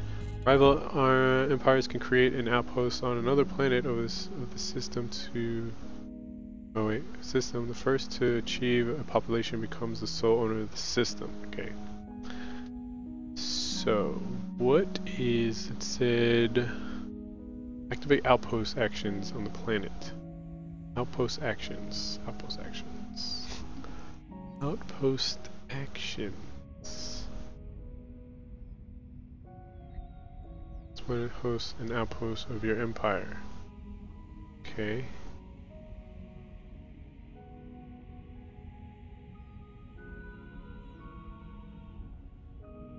Outpost actions. I think the only real outpost action I had was to give the automated ship systems. Maybe other times there's more. What's this? Greener grass. Outpost action. Okay. It's better over here. Gaining growth bonus from outposts or your opponents in the system. So if I'm competing with others in the same system, I can tell them to come here. Okay. Merchants and money, outpost action. You can ignore the Lord, or who can ignore the Lord Dust? Boost the outpost growth based on its own dust value. Has a -4, -4 dust value. What's that do? 100% on, 100% food on system. Cost me 150 dust, which will probably be pulled from here, I'm guessing. Their dust value is terrible. Why is it so bad?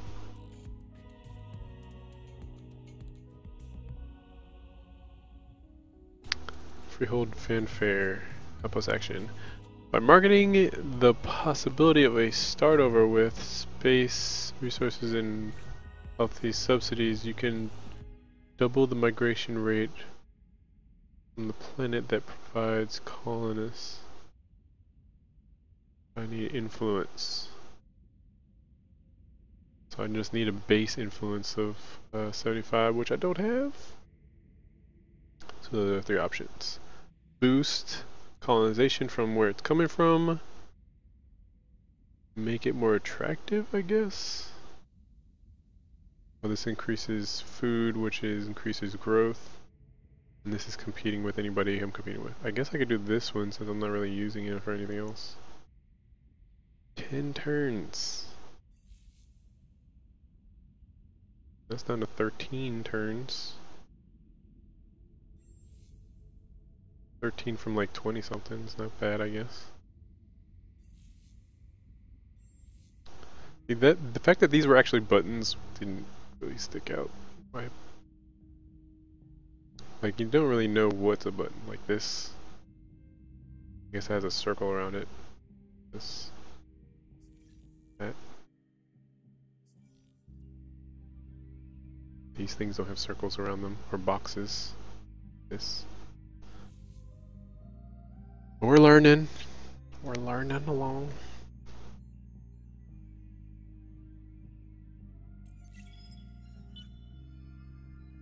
What we got? Discovery? What you got? B10685 Solar Nebula discovered. 6805. Just shaped cloud of gas and dust that will eventually Eventually a crate to protostar and planetary system. For now, the nebula is a vast swirling cloud of danger and opportunity. Kindling materials center slowly warm over the millennia while the halo glitters. The remains of dead stars and dust. Plus 25 or plus 50. Where do I get 25 from? Have you discovered famous near? It was over to receive its bonus. Show location. Oop. That sound. Hear the boiling, brooding flames of a new system. Baby system. So I feel like this probe is gonna go off and discover nothing because the guys go that way.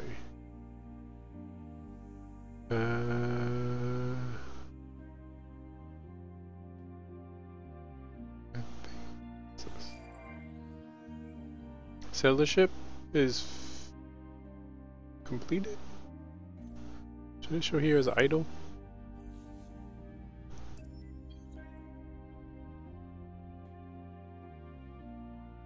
It's not showing up here though, which is weird. It's because it needs to be deployed into orbit.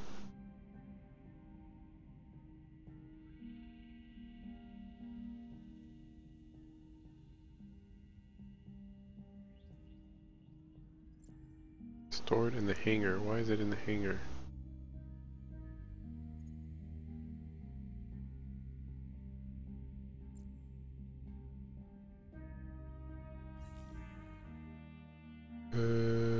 Fleet list.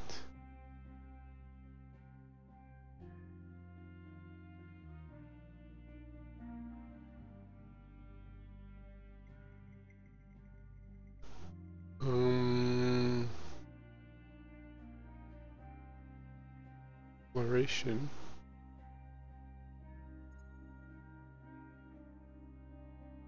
Solar patrol.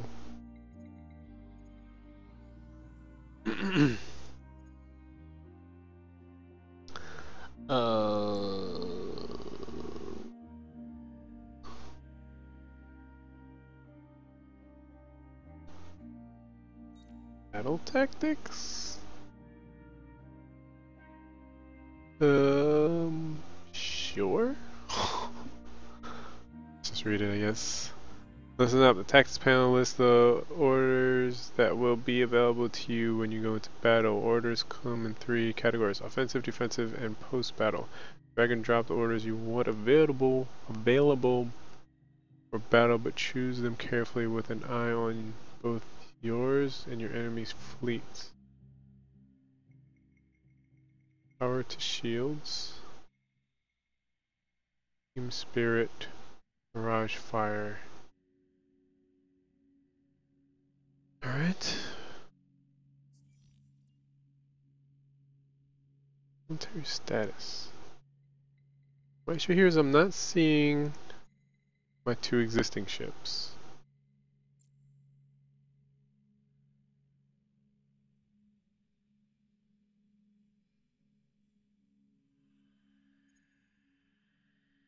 Exploration.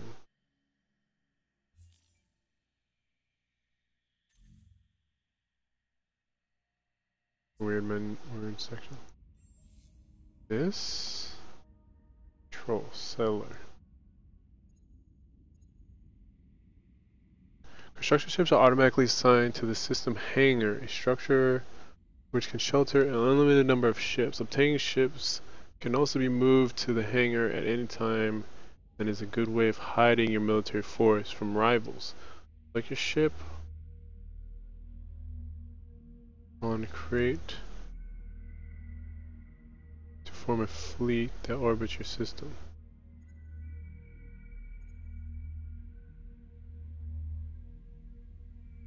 Select. Click on create. Create.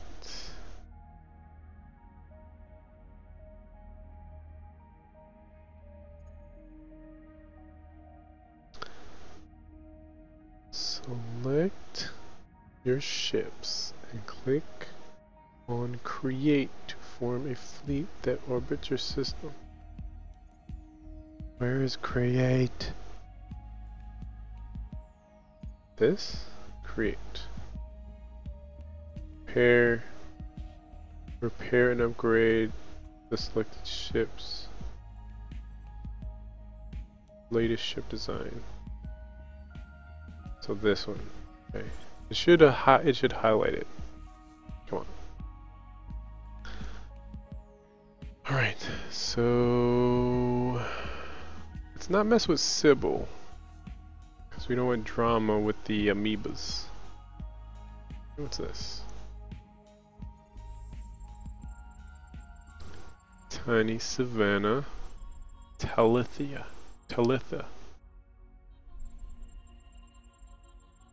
Inhospitable. It's funny because when I see inhospitable, I guess that doesn't seem, it's not the same as, it's not the same as,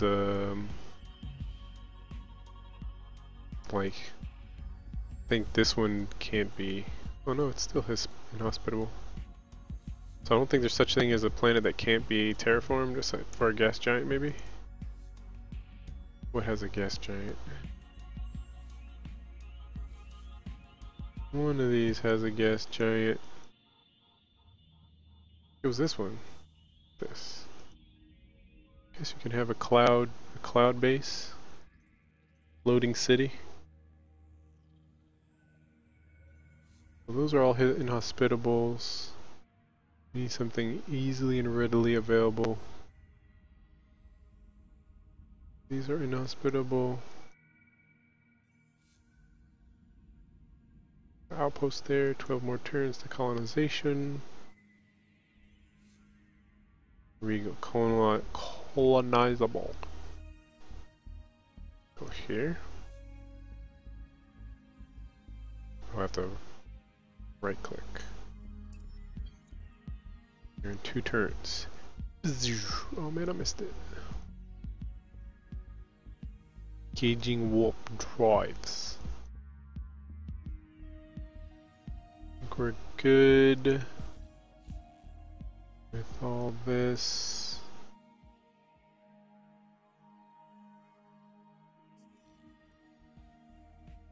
Okay. This guy's gonna go down this path, I think. Probes out. Still nothing there.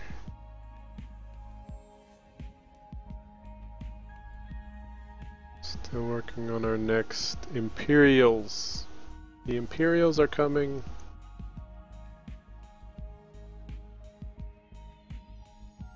What is this?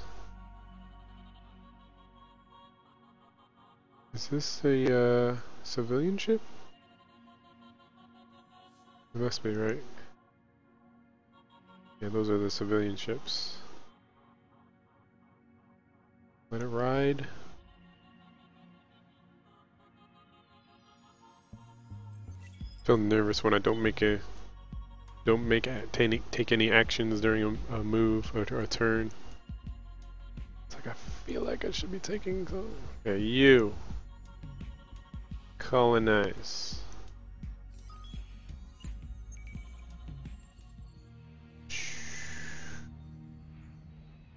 Those are big trees. This is where Make the Trap Great Again lives. Alright. Oh, I can actually boost here. I have enough influence.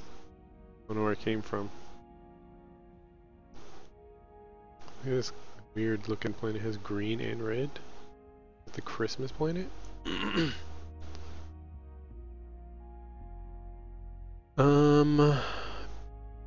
Boost food on system. Food to outpost. I feel like this one's actually better for immigration. This one's good for just if the whole system is up and running, but I think it still helped the other. Cause like I think it was like 20 something and it went down to 13 or something. Let's see what this does. Boop. Does it do anything?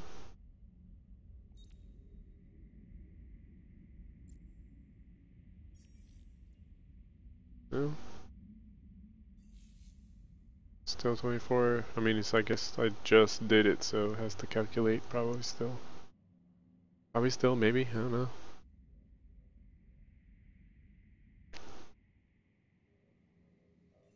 I will solve this then. Primus. Primus 2. Primus 3, large desert. Primus 4, large gas, warm. 5, medium savanna.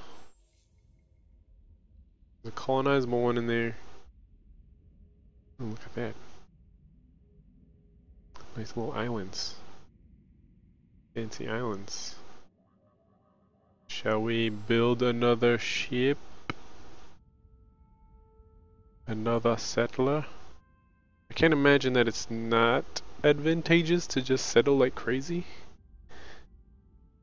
Right? Because like every place that you settle potentially boosts your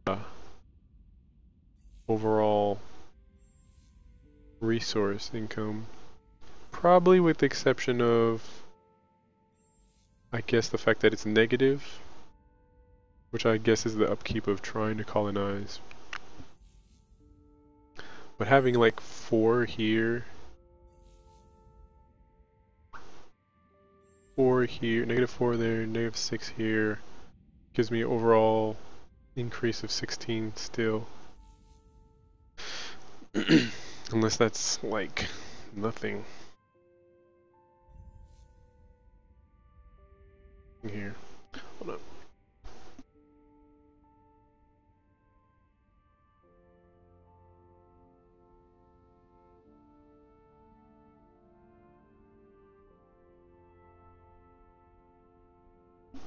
All this reading has got my voice all tingly, ready to cough, start coughing.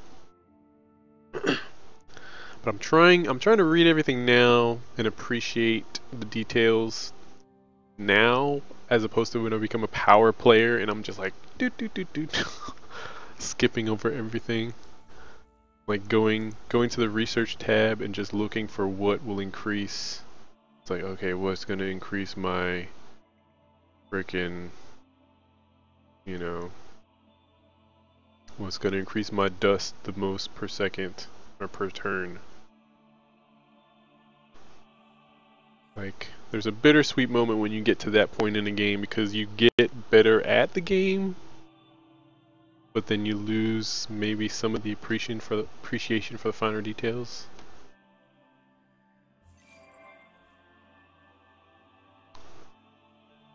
Patrol ship. Is our other ship ready? I mean, queued up? Looks like they're constructing the port, but it didn't show this one. Right, so we have this, put in your fleet. Fleet is here. Send it. See what is adjacent to Primus.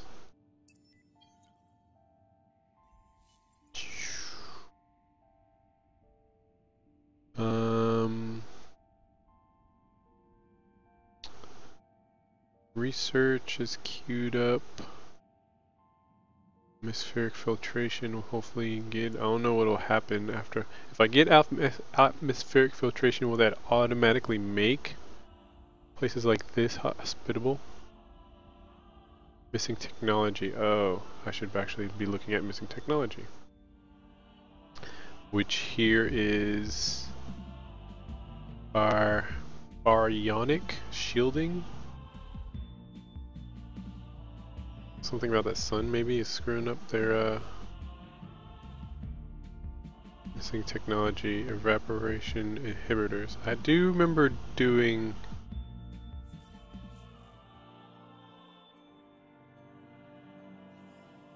evaporation inhibitors.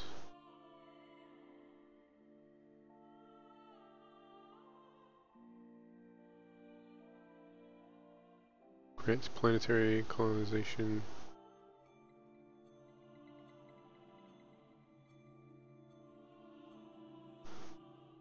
Where did I see that before?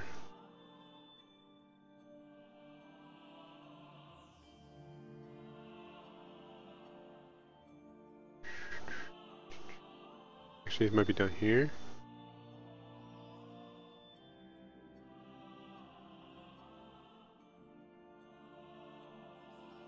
Well, there should be something.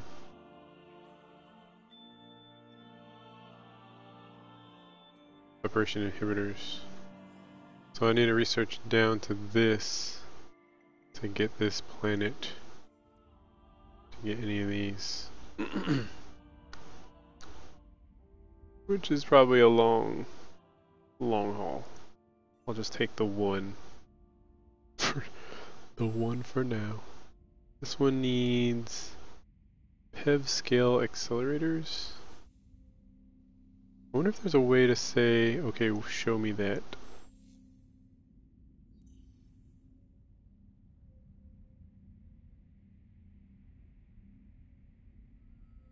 Planet view. This is PEV scale accelerators. I should be able to select it, then select where it says PEV scale accelerators, and then it'll take me to this and show me it. But I guess I could search for it here. PEV. This one. PEV scale accelerators. So it's the first. It's closer than evaporation inhibitors.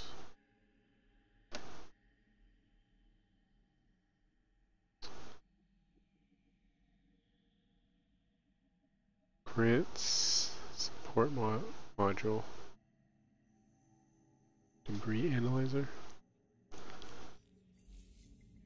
So that's that.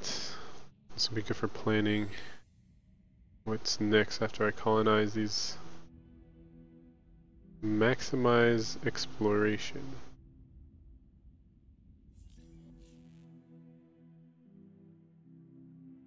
Where would that one be?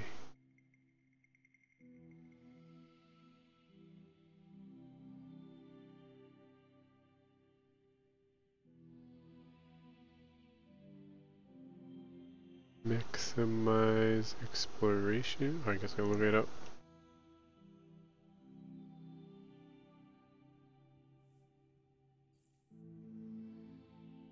Maximize exploration. So I'm on the path to that actually.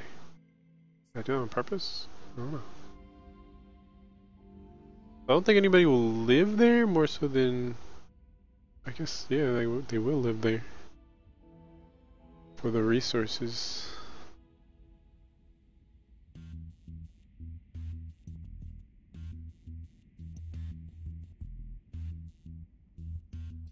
Operation inhibitors there.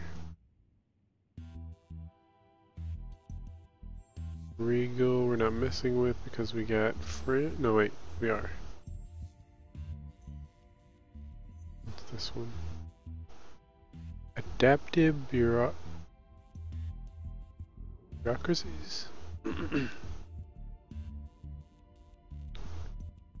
Kairos, when discovered, was a planet whose environment was so welcoming that it was taken by many pre-dust endless sects as their promised paradise. Unfortunately, conflicts and strife exploded over its care and exploitation, and a gray goo nanobot plague has unleashed was unleashed as a suicidal doomsday weapon that destroyed the biosphere. It exists today only as a memorial and object lesson. Wow. A nanobot ravaged planet from a pre-existing civilization.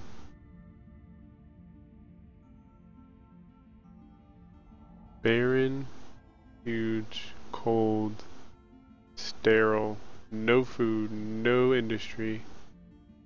It has dust and had plenty of science. Do I want to even go near?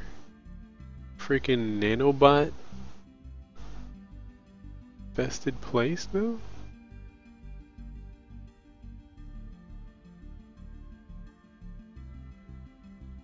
So the thing I'm worried about, like, gray goo could be a doomsday thing that people are worried about with like AI and nanobot technology. But then what if they even get smart then and like try to explode the Earth to seed like the system and the universe? So like take advantage of meteor impacts and volcanic eruptions to shoot themselves into the upper atmosphere and beyond. Smart nanobot. Smart gray goo.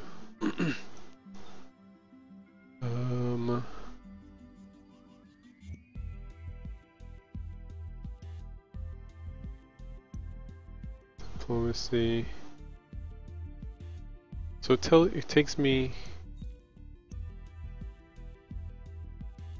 Oh, okay, it takes me 6 turns to praise them?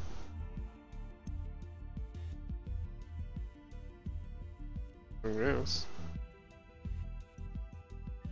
Make sure there's nothing else I could be micromanaging. We checked out all the systems for what we need. Oh wait, it needs bureau. I was just so shocked. I was just so taken back by the situation of this planet. Adaptive bureaucracies. I guess to counteract the nanobots? Adaptive B. Oops. These new systems automatically adapt job titles, document routing, and training programs to at least change in government policy. While it greatly simplifies the efficiency of government, you may get back from a meeting to find they have a new boss, a new job, and a new undecorated cubicle.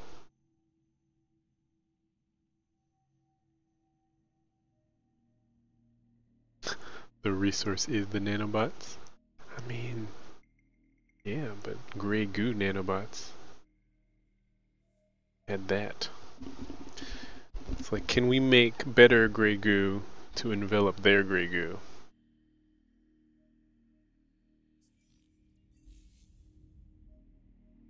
I guess.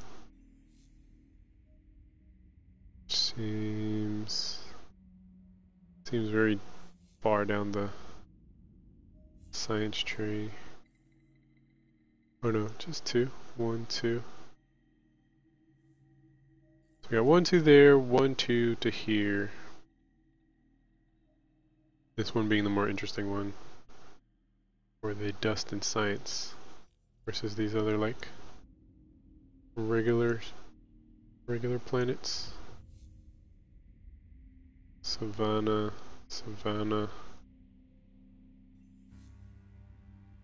Desert.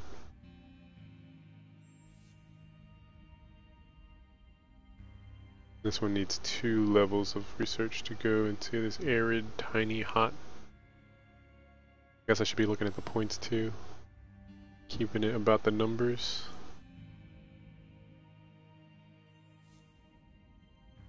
Boop, boop, boop. Yeah, the science and dust, I guess the dust on this one's pretty good.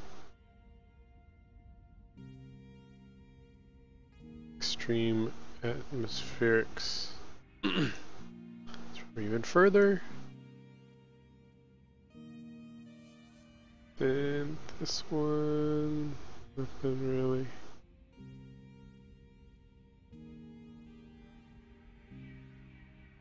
Graviton research. Hyperpacks. Shielding, bacteria. Man, they need everything. So I'd say, which one was this? Maximize exploration and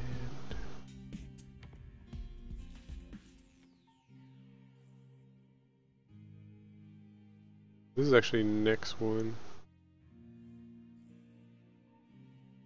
I don't know if I should do this one now.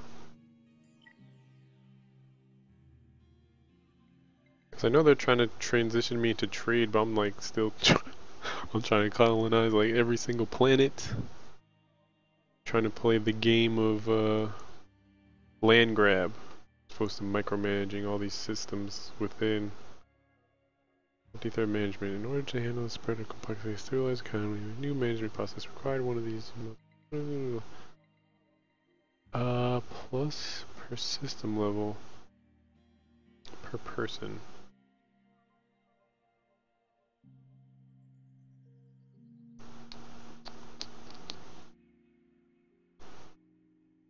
I don't even think I can access stage 3 anyways.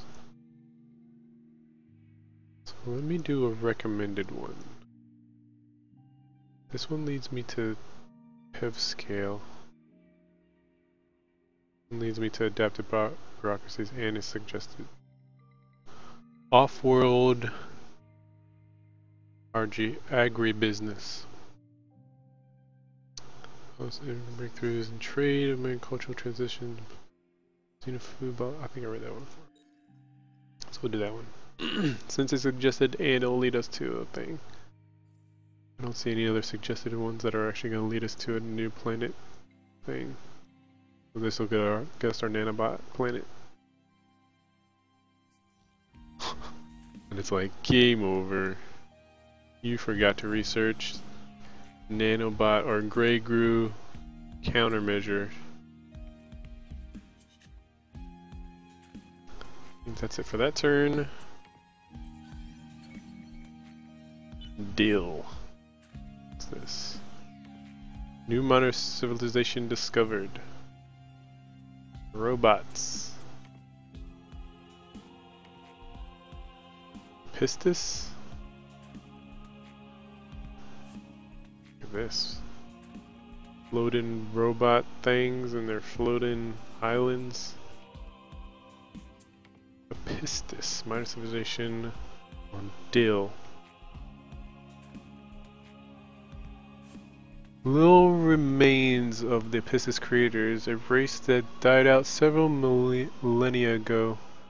What is known as the Pistis were likely created as planetary guardians charged with preserving their homeworld's fragile ecology through aggressive defense of its natural wilderness and salvaging recycling of discarded materials.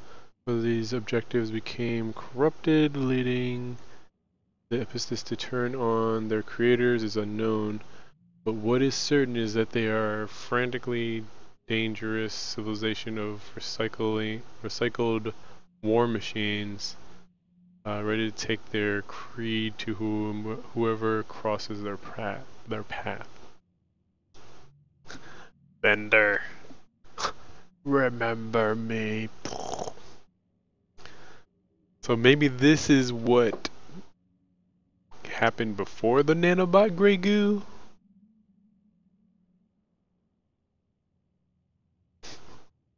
This is what happened before that planet? This is what that planet looked like beforehand? And somewhere in their replication, when this guy replicates into another one, there could be something corrupted in its programming and it'll just absorb and replicate or absorb and replicate endlessly. And then and then we can play what is the thing? Horizon Zero Dawn. We could play Horizon Zero Dawn as like a little mini interpretation. Warmonger. They provide more people than other factions. Selfless. Minus 10% peaceful treaty cost on Empire. I have an unknown. Yes. Spirit. I don't know what that means.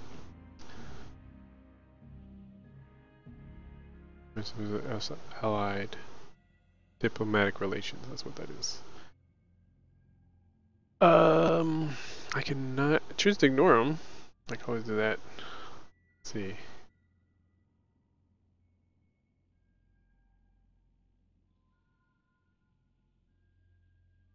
Colleges.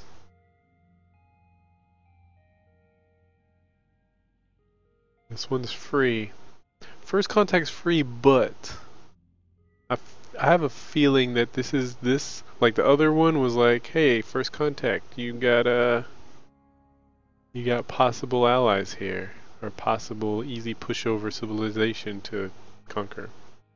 As part of the tutorial, I feel like this is our first contact, our first contact to go bad, to go south. Where they're like, first contact, shoot first, ask questions later.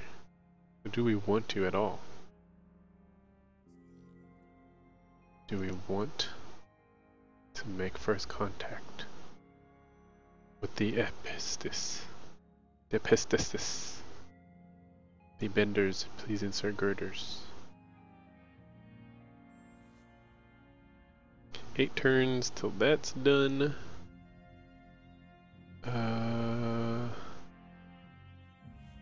We have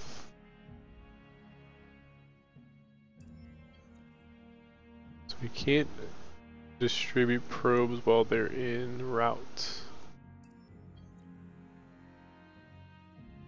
His destination is here. What we got though? Deal.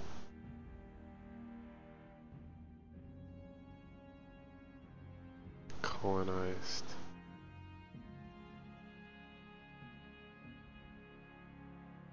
I don't think we have anything in the hangar, nothing. Guessing that's what this is. This is the hangar, yep. That.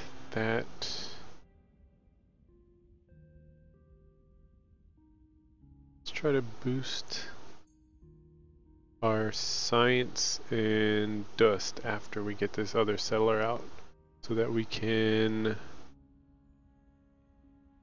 spin faster for other upgrades and stuff. I think that's the way to go. Feels like what I'm supposed to do next.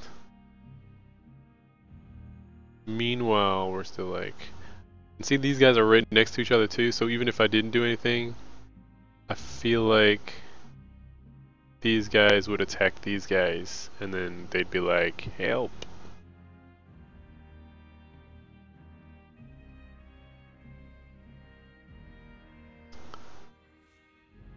Screw it. Oh wait, can I it's saving like in this game. Have I not I'm not saved at all? Is the cloud? I feel like it's safe. What would this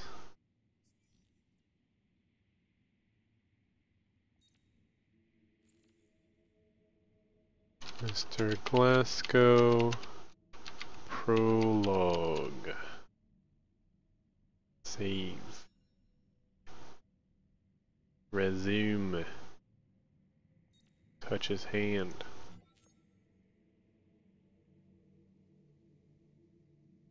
Make contact. So nothing happened there. Try to praise. Using you as a flat out the key, politicians will improve your relations. Praise your robotic recycling. This is like Bender. This is like Wooden Bender. As he's being reprogrammed to accept the that other robot.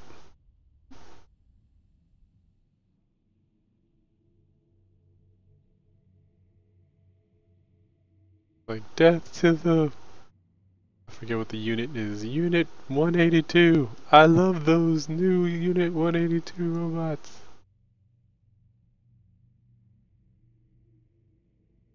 I think that's it.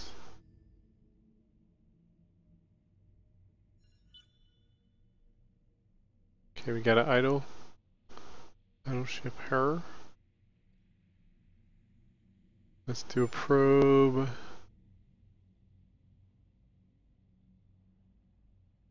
Do probe this way? And let's do a probe. Since this one's over here, I have a feeling it's gonna hit something in the middle here, so let me just shoot for where it's probably gonna run to a planet there. That optimizes my use of probes there. And then send it on its merry way down this way.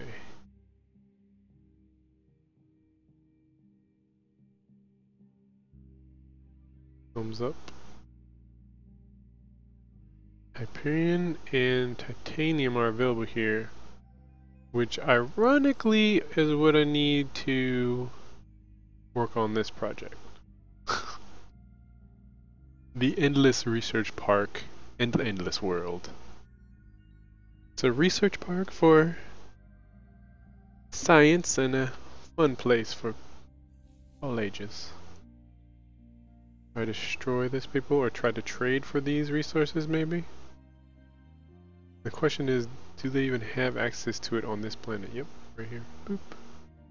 Boop. Terrorist thing.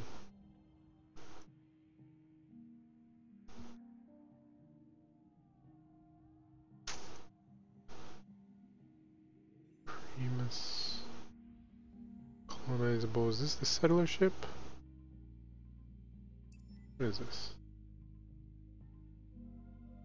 Exploration. Can I build a settler ship?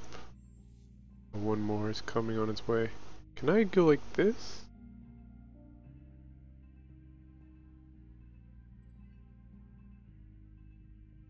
Yeah, let me do that.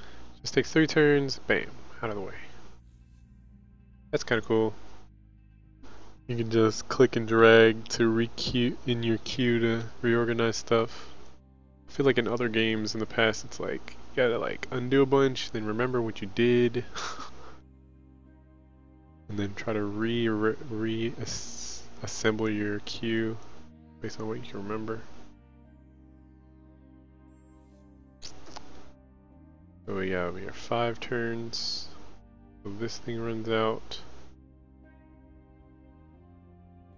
Like 5 turns overall to get their first population unit.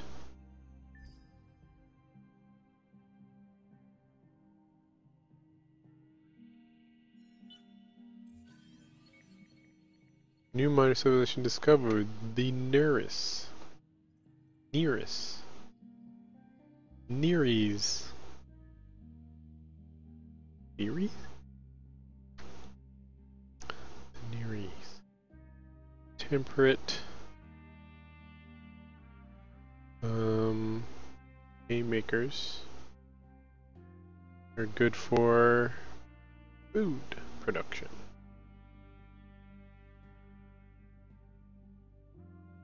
So hailing from a vibrant ocean world, a short time ago, the Neres home planet wasn't always so brimming with life.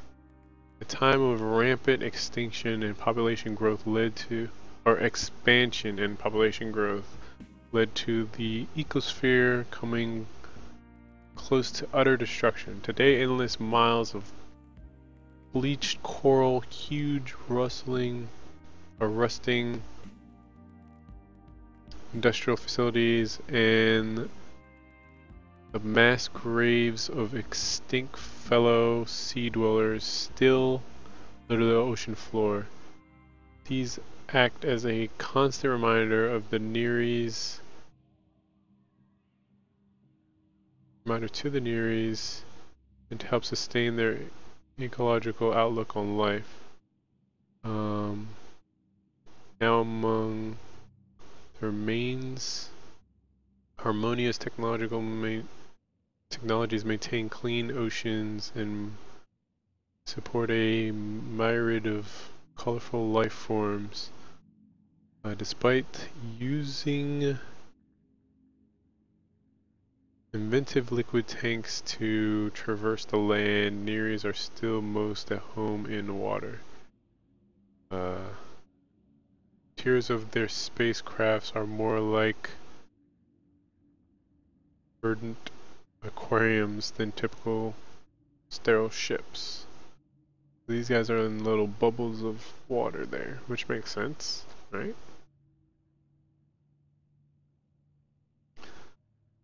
This is what's gonna happen to Earth when we finally realize destroy the planet. We're gonna have to live in these little bubbles among the wastes of what our rich planet used to be.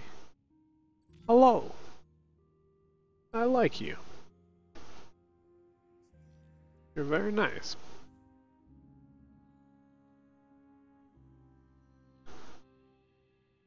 I instinctively want to empathize with these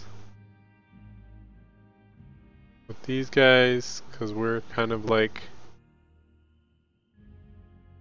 looking at that kind of reality now of what they went through. These guys, they're robots, but what they're doing, the recycling is kind of cool. And these guys, I think they said that they're in like harmony. Very, very peaceful and harmonious existing life forms here we're coming across. I feel like they're not all gonna be this warm and cuddly. I have a feeling. 2 turns to the ship. What is this? 4 turns until planet. We're nearing some things happening finally. What is this? You discovered a planet. Come on.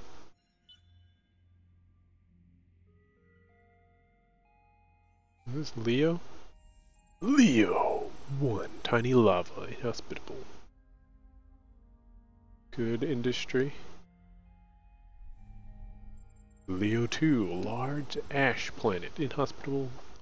Decent industry, low dust. Leo 3, small savanna, hospitable. New life form, curiosity. Unique planet, tiny ice, inhospitable. Outstanding dust. Look at that dust and science. Last time we came across a unique planet, it was like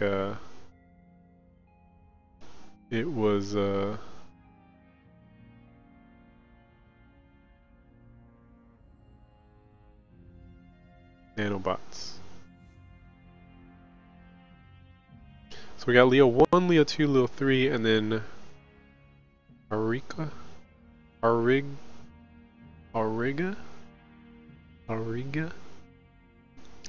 This garden planet. Oh wait, this is one of the discoveries. This garden planet was used as a biological laboratory by the concrete endless. The endless being the pre-existing civilization that's died out across the known galaxy universe. With myriad experiments run on both native and alien life forms, a site of major conflict during the Dust Wars, the environment degraded and the surface of the planet is eventually covered in ice. While there are rumors and expeditions that claim to have undiscovered miraculous ruins, the vestiges of great empires today, Auriga is an icy tomb. Auriga.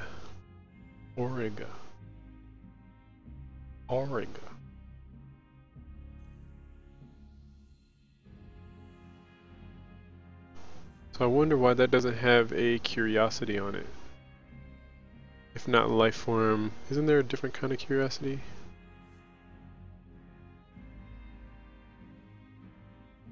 There's a different kind of curiosity. It's not only life form.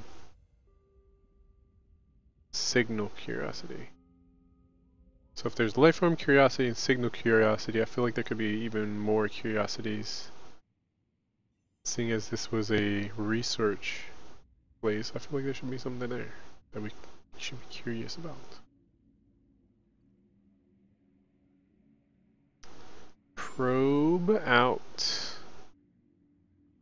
I feel like these are all going to actually come to the same point. Still send a probe there. And then if it has another tail to it that goes out, I'm guessing it would go this way. In the meantime, we're going to go down that route. Science is queued up.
been mute this whole time. Oh, well, that's embarrassing. Sorry. I was drinking water earlier because I was about to cough. Forgot to turn my mic back on. But I was saying that that thing that we discovered was pretty amazing. It looks like it's floating in this picture. It's actually a floating, orbiting item around this planet. I was reading this. The Harrow. Destroyed in some ancient cataclysm for unknown, of unknown providence. Today, all that remains of the original planet is a vast archipelago. Archipelago? I'm not sure how you pronounce that. Of stony islands floating in the void of space. From these remains some of these remains are no bigger than a rock, while others span thousands of clicks generating their own gravitational fields. All carry whispers of their past, still held captive in the local star. Each passing millennia, these islands spread a little further apart, distant to one day appear to be ordinary asteroid belt. But as long as the fabled academy remains here, how will never be considered ordinary. So the academy. So how did we get? I don't understand. We just discovered this, but yet over here it said that our academy was already level 2. Automation policy. I'm scared to mess with this, because will that start building stuff? I'm assuming it will. I want to get through these two first and then hit automation and see if it starts queuing up builds. Oh god. Negative 40. Negative 43. God, those outposts. Okay, this is probably why you don't want to have too much. You don't want to colonize too much too fast. Good lord.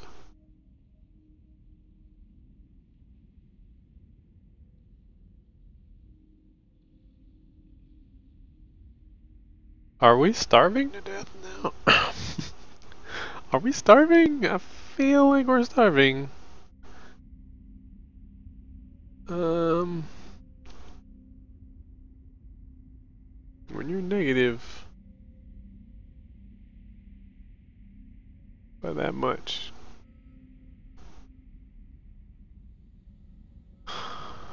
I feel like they wouldn't let these guys starve. They would just let the growth of the other outposts stagnate. That'd make the most sense, right? Why would you let people on the home planet starve? Because you're trying to fulfill outpost demands of food. Goodness gracious. I guess I should automate food then, Lord. Lord. Hello?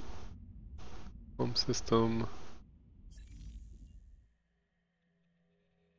Jeez.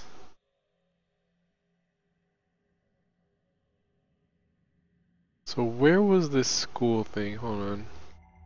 So we had school level 2, unless at the very same time we discovered the school, it got to be the I wonder if there's another way to do like a second cinematic pass at it.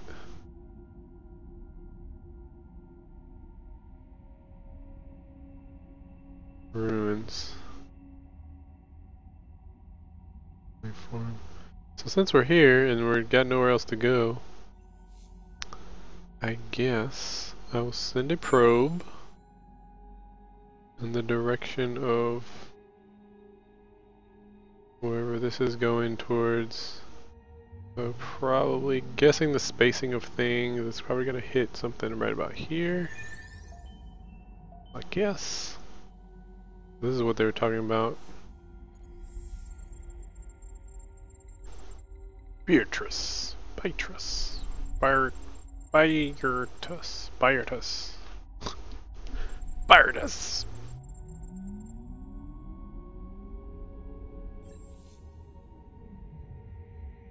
To like find a warp thing to go there. And oh, I can't do expedition?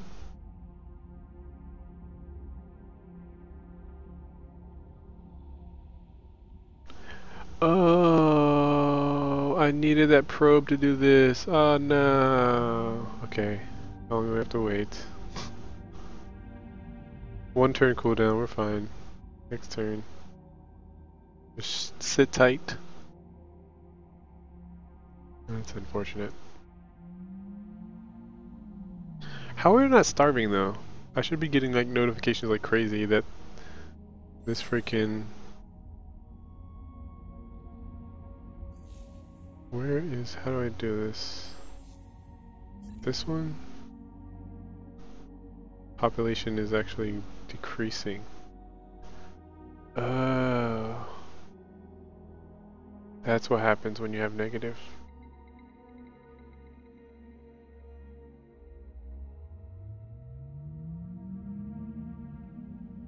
Is there anything I can build there, maybe?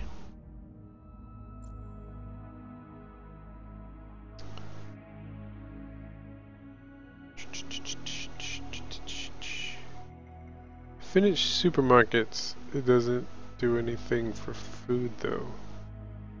Just gives me influence. There's nothing for food.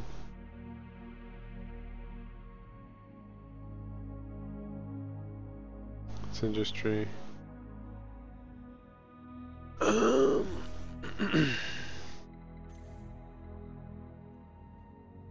the fact that they had a school. Just inflation. Marketplace. Galactic commodities. So much. Okay, here's the academy. Academy. Level 2 already. Located in Lurin. So yeah, as soon as we basically discovered it, actually gave us the notification that this was level 2 before it gave us the notification that we discovered it. Which threw me off a little bit.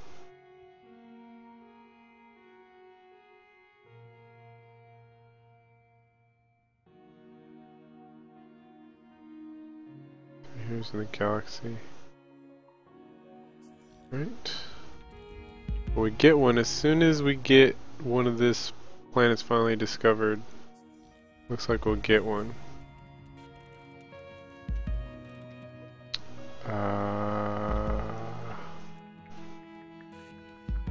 Atmospheric filtration's about to pop. Then we're going to off-world agribusiness.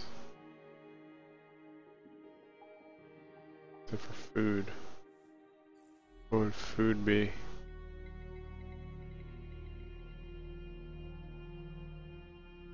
This?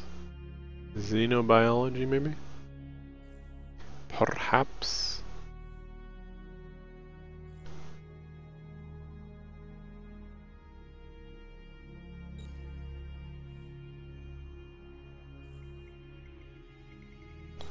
Need that for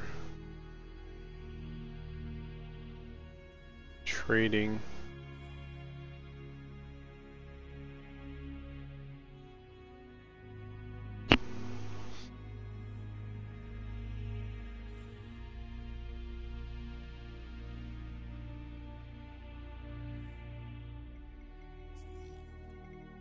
Okay.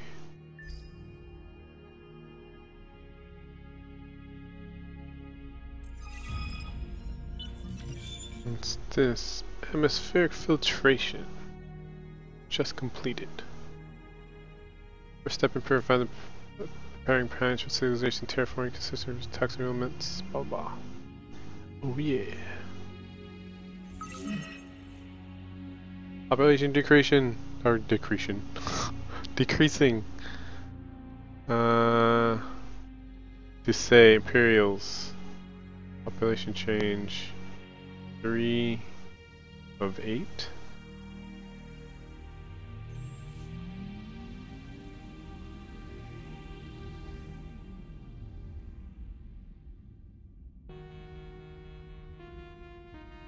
Okay, I see. So this is a bar that was previously growing every 2 turns. Now it's shrinking, and at the point that it shrinks to the point where it might take away one of these. And it looks like it's saying one of these Imperials is gonna go away. Your outpost turned into a colony on Quarius. Yay!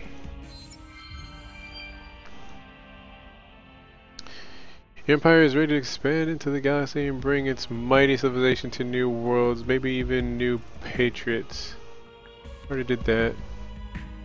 This is the new dialogue. Empire is spread among the stars, even better. Word of our exploits reach famous United Emperor hero Dmitry Lenko, who was elected to join our cause. Okay. Where is he? Evacuate system. Sometimes things don't work. On a scale too big to ignore them, you have the choice to raise all signs of civilization from the entire system, including inhabitants. It's an ugly but necessary slash and burn on a planetary scale. Goodness. We're fine? Oh no, wait, this is the new one. Food, let's do food.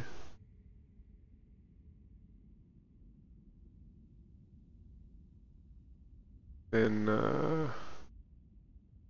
industry.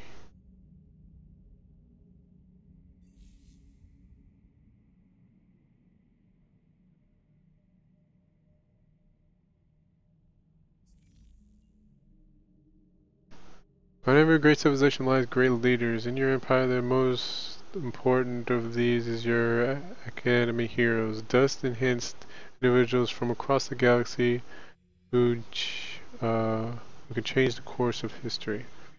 Trained at the fabled academy, heroes come in 4 classes: Guardian, Seeker, Overseer, and Counselor.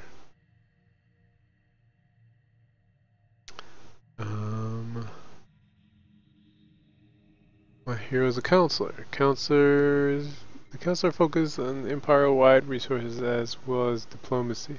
Counselorship is heavily oriented towards support modules with limited weapon and defense capabilities. Okay.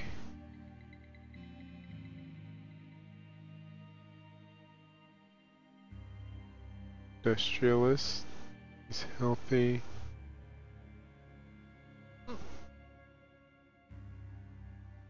Assignment.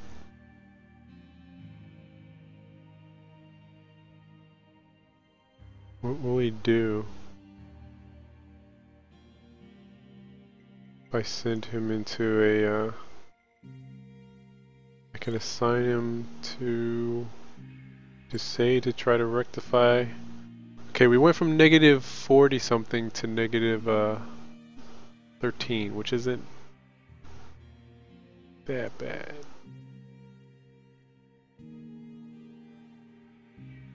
Because we have 2 colonies instead of 1 colony and 2 outposts. We have 2 colonies and 1 outpost. So it's evening out. But we still need more food to go here. So maybe we could do this. Send it to Doucet. Send them there. As far as Regal's concerned, we will have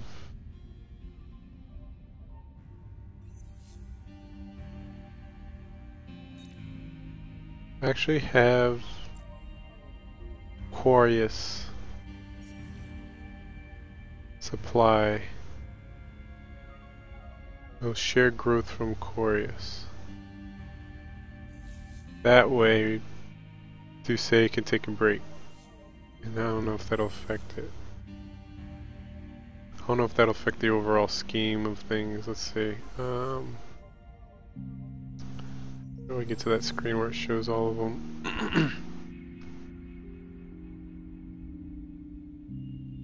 It says it's growing now.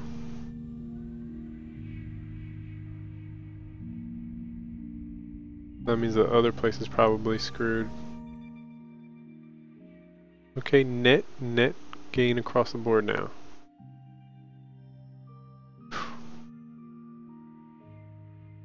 I think this might actually be also still taking from. Actually makes sense still for Regal to be coming from Dusay, but let me see if we can do.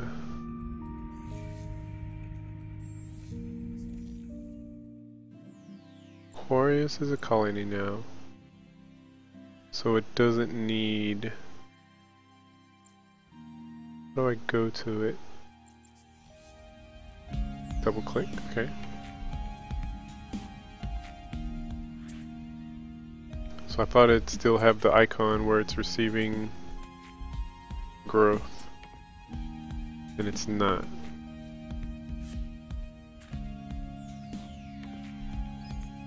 Oh god, what's that? Oh, so you can, if you're on the planet, then you can just study the life form outright. Let's do that after drones.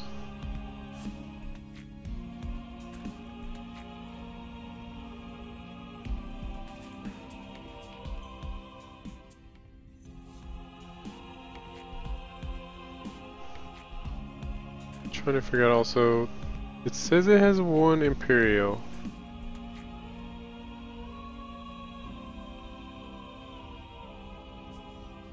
But why isn't it showing it? Oh, it's this one. Dang it. Alright, since I'm in the system, I'm on this planet, but I can explore this high form. Unless. Yeah, that makes sense, right? Because I can't do anything with these until I'm there. So as soon as I colonize this, I'll be able to look at this life form too. I don't think there's anything here I can do.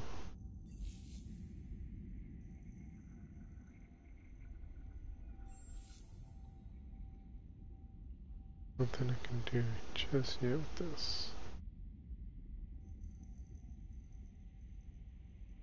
Click to colonize a planet which will provide a share of its growth to support the outpost. I feel like it should be Dusay. Because Dusay should have the most, should have way more than Quarius, but let's see if now it's negative again. Okay, now it's 16. So I think they had to just recalibrate. So it's still in the green. We're no longer shrinking. Just had to recalibrate the growth of having 2 colonies as opposed to 2 colonies in one thing as opposed to other. Ship, idle ship. So in the case where I don't have a planet available, I have to use a probe to discover these ruins.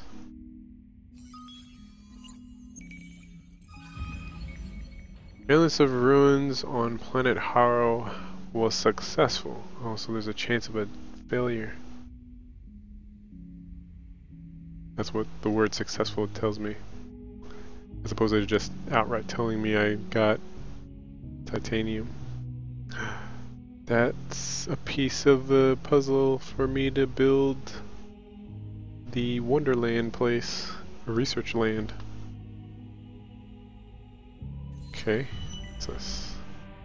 Solo quest started. Dust to Dust, Part 1. In the midst of an asteroid belt, your scouts have discovered a unique crystalline building, a fracture-like lattice whose sheer intricacy boggles the mind. As your probe stops to gather a tiny sample, a massive chunk of crumbles off, rotating slowly in place. The sample has some very strange properties. It appears to have some sort of weak directional resonance, like a needle in an undetectable magnetic field. Your scientists have never seen anything like it. Your fleet has its orders, of course, but you wonder if diverting your mission to seek out the source of the strange crystal affecting field could prove profitable. Your scientists baffled. This is too good a chance to learn something potentially revolutionary, even if it's out of the way. Orbiting the asteroid field, a smart choice. Quest marker.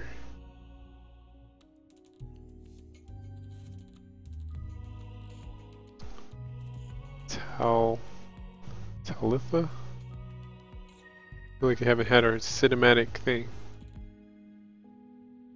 Well then, through fair or foul means, your empire has acquired some strategic resources. Critical to the creation of a stronger society, their possession should always be treated with the utmost seriousness. Yeah, 20. 6 different types of strategic resources exist in the galaxy that can be used to help build more sophisticated improvements or ship modules once necessary resources been performed in the technology tree. Research. When revealed, strategic resources are automatically exploited from the other planets provided their requested technology have been researched. Requisite technology has been researched. Other means of gathering them include exploring curiosities, completing quests, diplomatic exchanges, and buying on the market. I think we have our cinematic opening of this place yet. Yes? No? Like we haven't. Maybe we did. It's like a probe kind of skimmed it. Why did it only...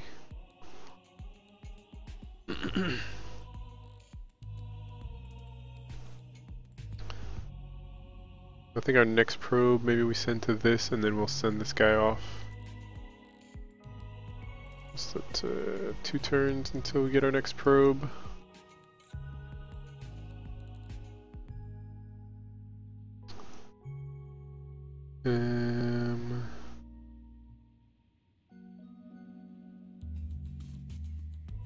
Oh wait, this is new.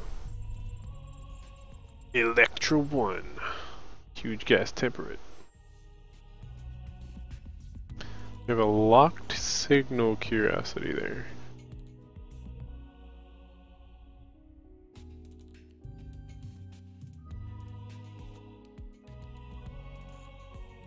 With the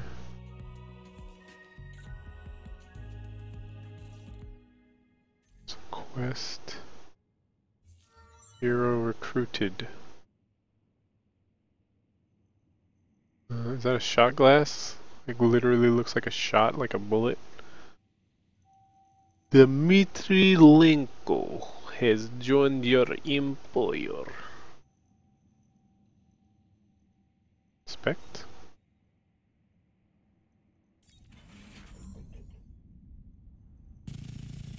Oh. Small. Like all other vessels, heroes upgrade their personalized craft by spinning dust if designed. Or if assigned to a fleet, upgrading can only happen if the fleet is in orbit around a friendly system.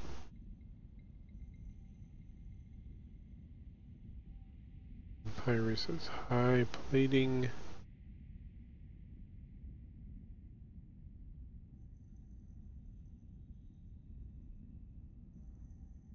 Movement points 2. Damage, beam, probes. It's supposed to be. He's supposed to be a diplomat or counselor, so.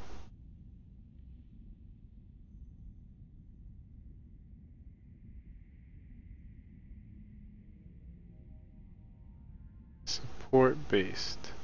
So what's a support based thing? Probes? Plasma shields, plating, weapons movement, torpedoes. So the question is, do I move these? Yes.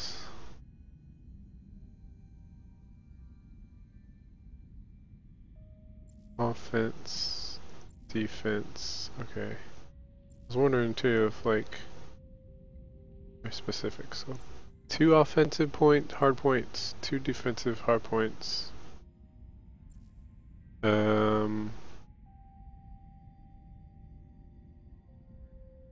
Auxiliary? What are they calling this one? Just calling it support.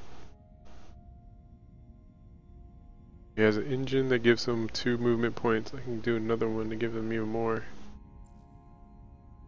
Show squadron modules. Even probes? I feel like early game this could be helpful, but then late game it's just like, why?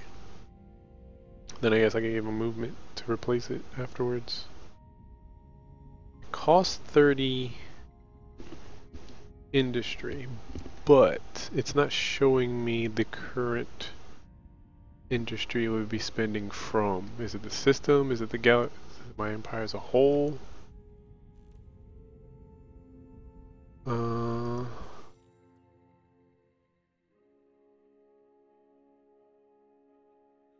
younger brother of the Emperor's personal bodyguard, Hadri Lenko Dmitri, decided to forge his own path away from his brother's rising star. Signed up for early United Empire prospecting missions to help map the hinterlands of the home system. Dmitri helped develop several critical industrial facilities in the Kuiper's belt. Rugged and determined as he was, Dmitri found his best skill wasn't his labor though. It was acting as a placatory influence on the inevitable daily squabbles that broke out between competing prospecting firms. Squabbles that could often be fatal if not resolved. Eventually tiring of the petty disputes, but not ready to return to Rhea, Dmitri launched himself to newly discovered star lanes. After years of wandering the galaxy, he stumbled upon the Academy. Impressed by Dimitri's ability to sneak deep into the facility before being discovered, the Academy leader decided to bring him into the fold. Right. No skill points to spend, but what is this tree? Oh my. For each level, your hero will earn an extra skill point to be spent on improving existing skills or unlocking entirely new ones. Each hero starts with a unique profile of bonuses, but these can be enhanced greatly through the unlocked skills. A third A third of the skills available are common to all heroes, while the other 2/3 are determined by the hero's class and faction. Assign your heroes carefully to fleet systems to maximize their effectiveness. That's what this was. On fleet / ship, if assigned, 5% plating absorption on fleet. On system, if assigned, 5% extra on industry. Okay. Heroes gain experience every turn, whether assigned or not, but each turn earn much more when assigned. For heroes assigned as fleet admirals, get in scraps or use fleet actions to boost XP, while for system governors, get building. When in a fleet, do fleet actions, while in a system, do building. Gotcha. Starting skill. Hull plating. Building. Experimental. So which one's the common? Is green common? Generic skill. Counselor skill. Empire skill. Okay. Damage on fleet. Plus dust. Plus on planets. Sealed absorption on fleet. Or experience per turn on fleet. 1 vision range on fleet. Optimal operations expert. I feel like I want this because it's 1 food per planet. 1 food per population on planet plus 1. Which on do say it would only currently be 3. It would be plus 3, but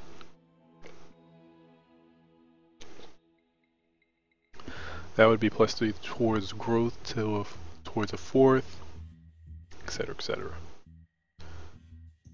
Other than that, maybe influence, because it would make sense for his wherever he goes, his influence increases in the area.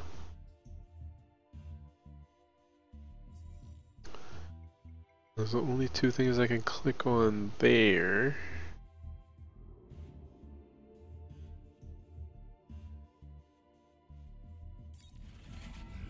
Just so that we're doing something, do I want to give him probes? Is it just, that's it? It's built? Wait, let's see. Upgrade.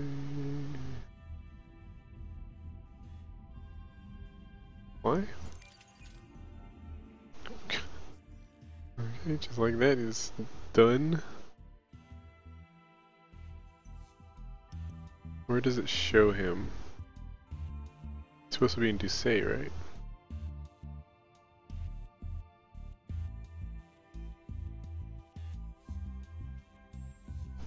Not in the hangar. It's right here.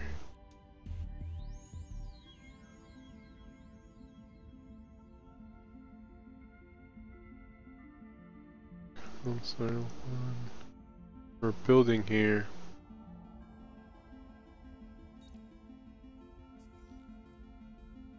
So where's his ship?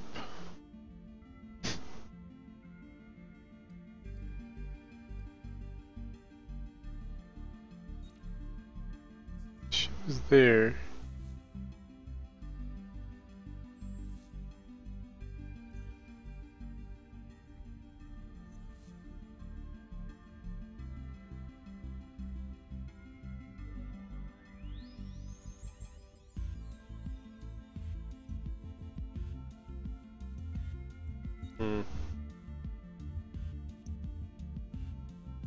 So why am I not seeing this ship in the hangar?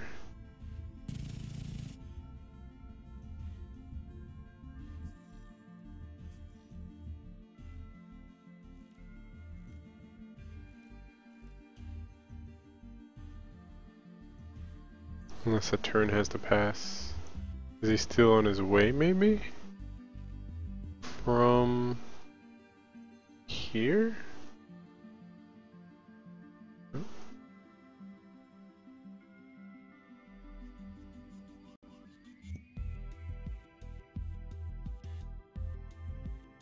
So here I'm building, got build queues up, research queues up. This guy's just got to sit pretty. Yeah, let's enter. What time is it? 1:20. Population decreasing, population infinity. Do you say still minimum? Huh?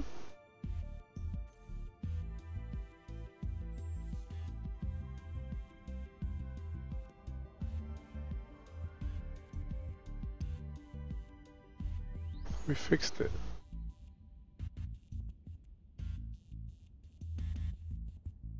So here it's plus. Here it says it again, negative.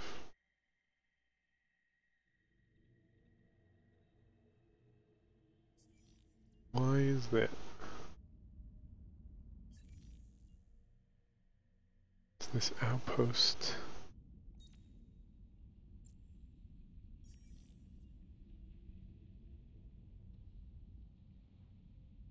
Technology screen control and banner to learn more. Housing.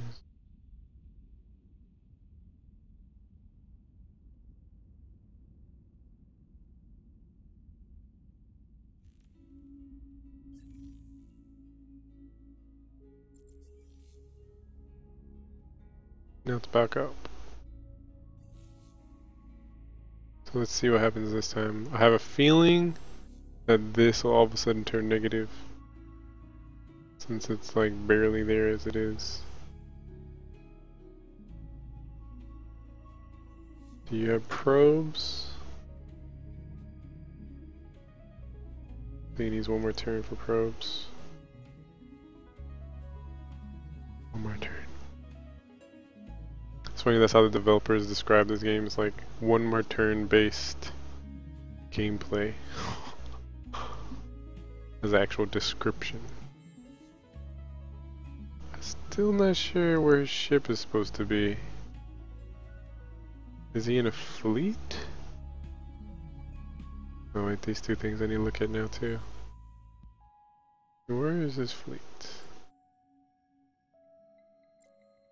They're all just one.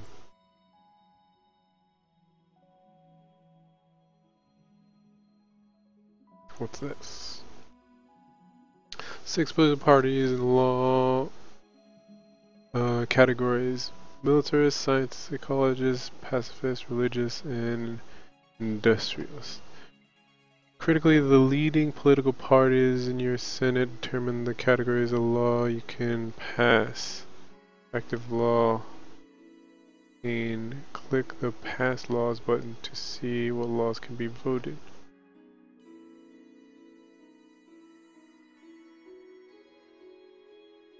Industrials.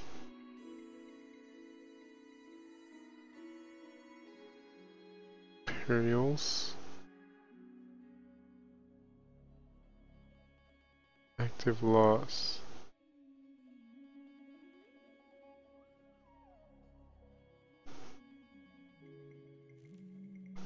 Where's this law?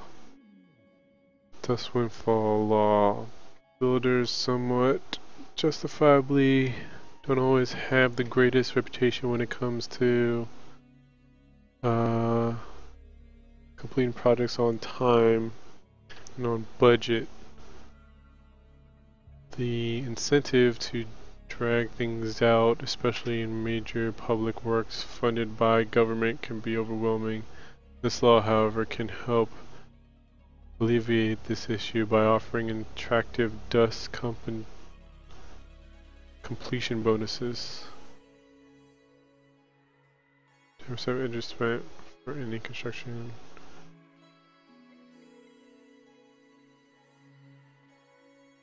Compared to dust at the end.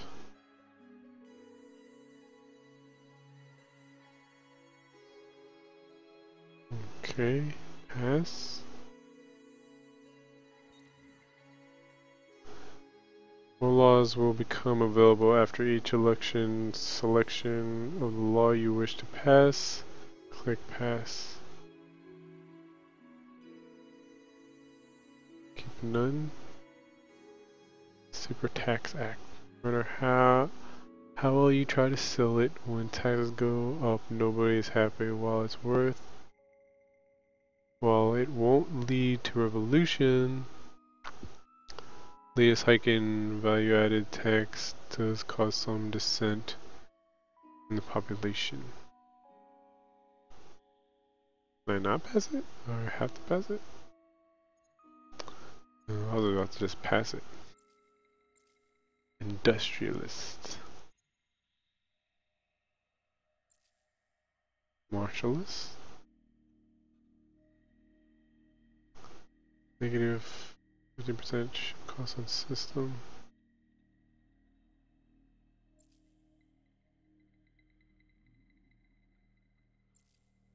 Independent. New colony. New colony freedom and expansion statute. Everybody loves good news from the frontiers of the empire, and the legislation helps formalize the encounter of feel-good factor that comes with funding a new colony on a distant world, as well as instituting an official period of national celebration. This rule further fosters the whole population's sense of contentment by lowering the barriers for industrial expansion. Once and for 5 turns when acquiring new colony, either by invasion or through completion of an outpost. 5 turns.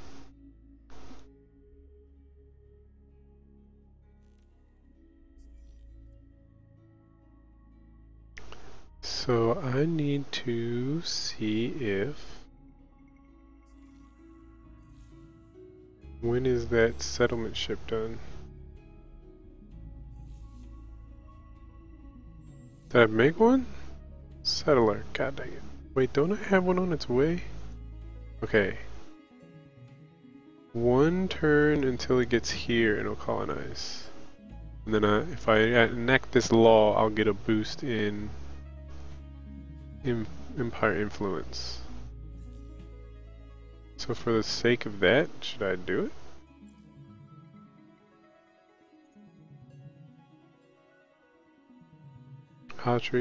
Outreach, academic excellence, initiative, toys for boys.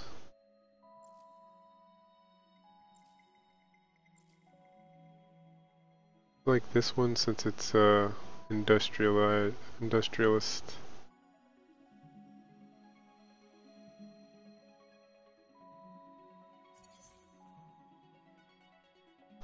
Past laws immediately apply their powerful effects on the empire. However, an upkeep and influence must be paid based on the maximum number of systems owned and the law power. If paying this upkeep becomes impossible, then laws start being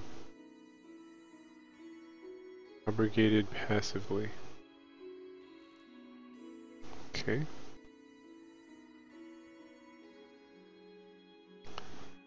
Get that all working out for me, looks like.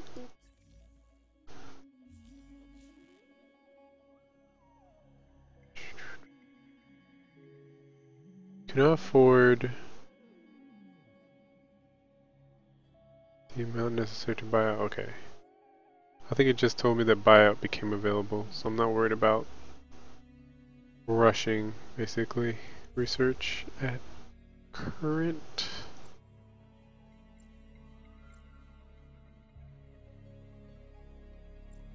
Colonizer ships on the way. Conquerors Navy, Patriots Navy. Academy.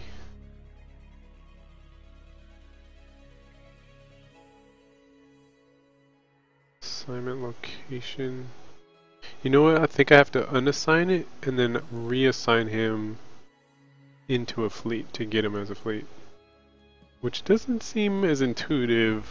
It doesn't seem intuitive. It should. I feel like if he's assigned to a system, his ship should be in the system, but locked in the hangar. And if you move him out of the hangar, then it'll say, "Are you sure you want to remove him from the system's buff?" But I guess that's just a guess. I guess he's not really impacting. He's just increasing. He's just increasing industry by like 5% or something, so I guess we can test that theory. Unassign. Then assign. Assign to fleet. He was locked for 7 turns. Oh god. Undo. Undo. Dang it. Okay, well that's for science. We learned that once you unassign, it should probably say it when you hover over it, that it will be, probably, maybe it did say it, I didn't notice. Whatever. Get plenty of industry across the board. Lower industry just means slower builds, as opposed to lower food means diminishing population. See? I don't understand how these are being updated.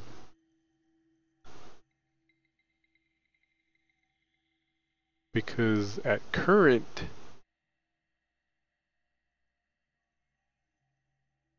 Regal pulling from Quarius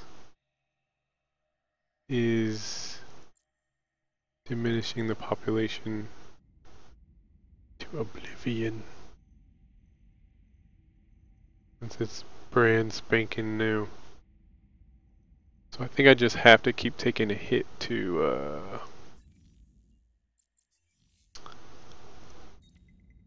do say. And then just gotta tough it out.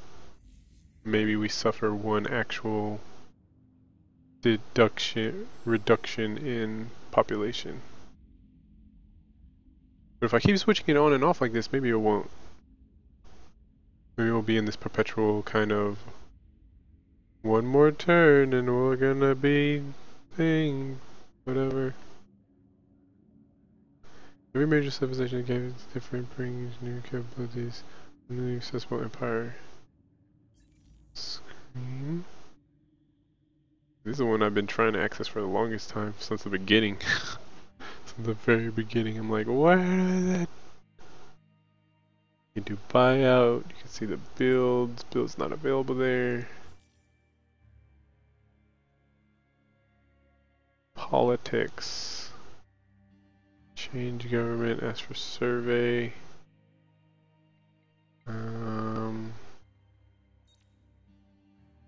Population details. Heroes not currently available.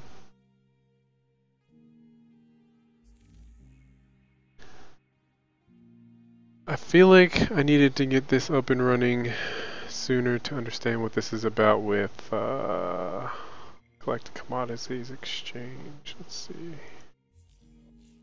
Collect the commodities exchange is here.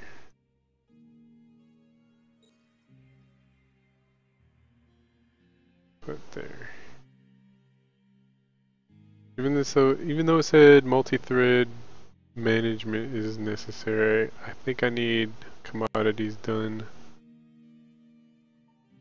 after I do this one so that I get to see what marketplace it looks like.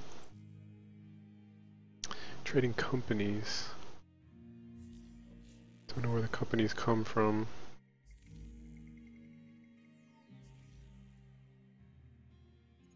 Mission.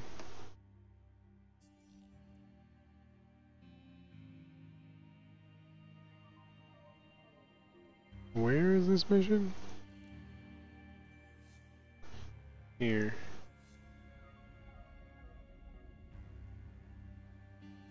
So after I get a probe, didn't I already spend a turn getting a probe?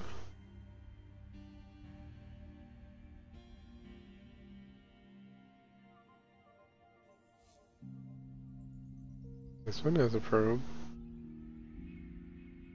Subterranean curiosity.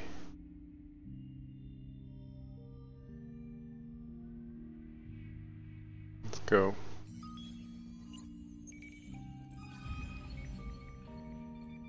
Analysis of subterranean on the planet Ita 2 was successful. Destructive salvager.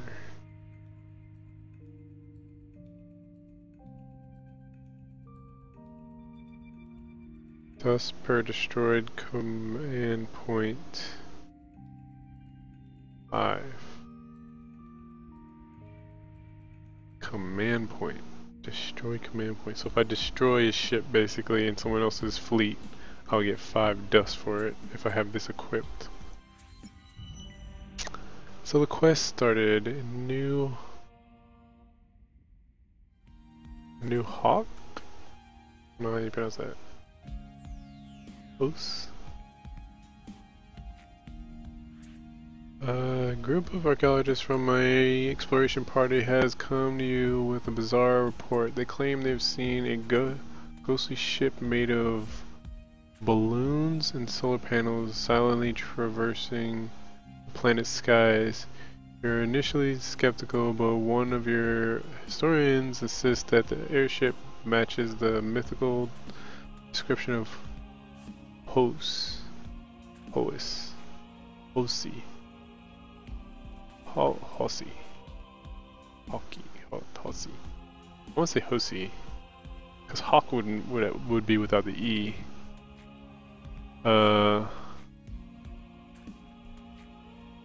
Ancient endless who watched from the skies as our home planet Kairos was covered or converted to dust. Hosi is long dead with the rest of the endless, and this planet could not possibly be Kairos, but the story seems to have captured the imagination of the crew, who are now speaking of founding a colony there. Myth of the Hosi is strong among the crew. They believe the new colony at 82 would be a auspicious event for the Empire. Obelisk of Remembrance. Okay. So the subterranean? How is that subterranean?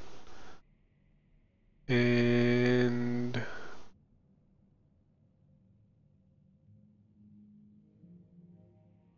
Aquarius.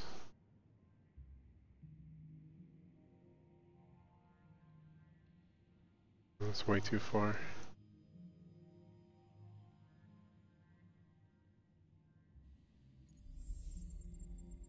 Good, it's my first time looking at this place. Small steps to 2. To 3. This has fire. We need fire. Xenobiology. Isn't that about to fade now? It's 1 step down. Where is that? Xenobiology. This one. It's the first step.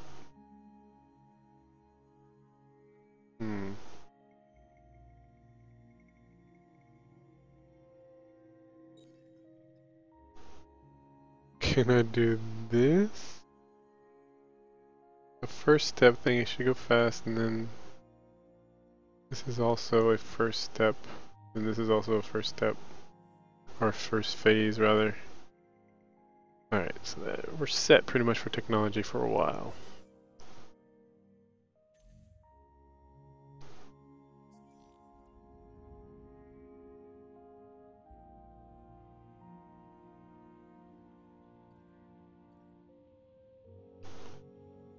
Guess we'll have this guy chill at Aquarius since that is occupied by our influence.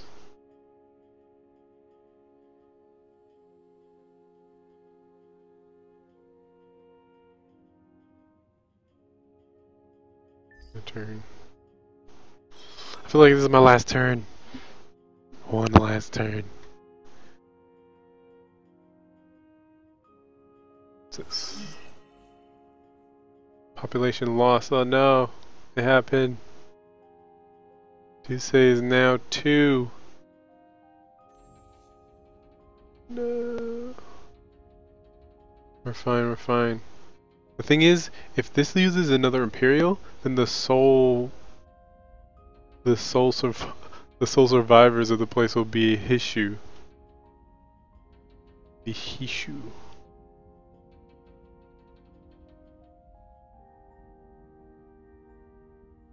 Are there hostile races? I mean, I could be the hostile race. But yeah, we've come across 3 at least neutral to 3 neutral groups. And I believe it's RNG based, kind of like Sid Meier's Civilizations. And we just rolled really low for enemies. Then again, it is the prologue, but I feel like a part of the prologue should be understanding a hostile threat. And we've explored all the routes this way, and we are and this way. This is the only unknown route, so maybe it links to a whole system of hostiles that has to actually work its way through these guys first before it gets to us. Even then, it's like, you know, put them next door. I'll say hi. Okay, let's do this thing. This curiosity, lifeform curiosity. Your analysis, Your analysis of the life form on the planet Loren 1 was successful. Red Sang. This red spice is derived from the lichen that thrive on coral reefs but can be found anywhere there's trace of water. It is prized for its strong spicy flavor as well as a notable effect on the biological health and longevity. Okay.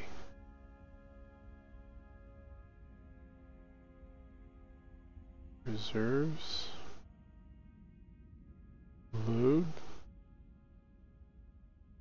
So there's a deposit here and we're getting 5 of it. So if we take this planet, we'll be able to mine it constantly, but for now we just have 5. Where does that go to?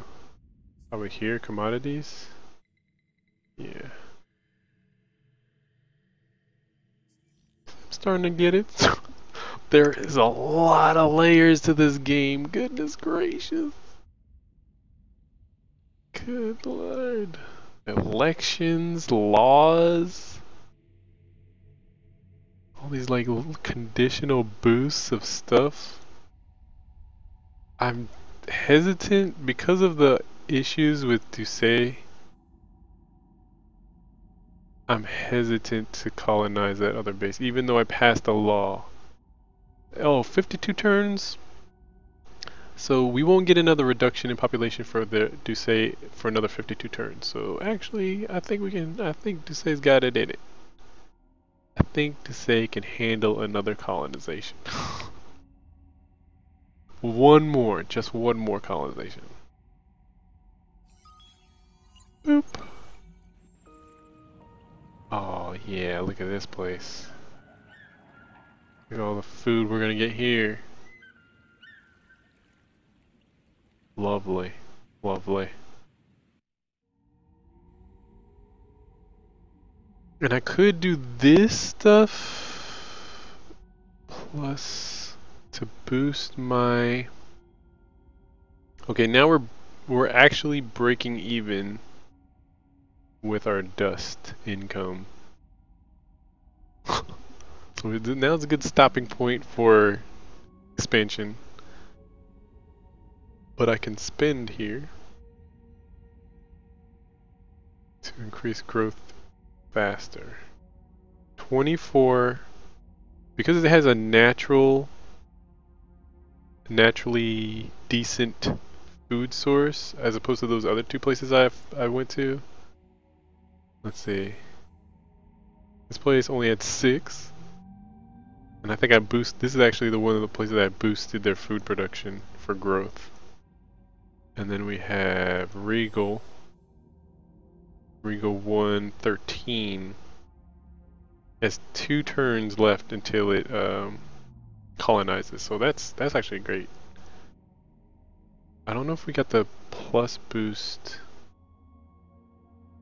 I don't know if the law we passed gives us a boost from what I just did or from when this pops, but either way, the law lasts for 5 turns, and this goes for 2, and then it goes into a colony. This will go, it goes for 24 and it turns into a colony, and then I can buy this for 12 and it's a colony. Now I'm broke as far as dust, but that's okay, we're not really spending it on anything. I say okay for now until something is required of it. Found the coral here. This ship can now go to here to do the quest. We'll be there in 5 turns, 4 turns now.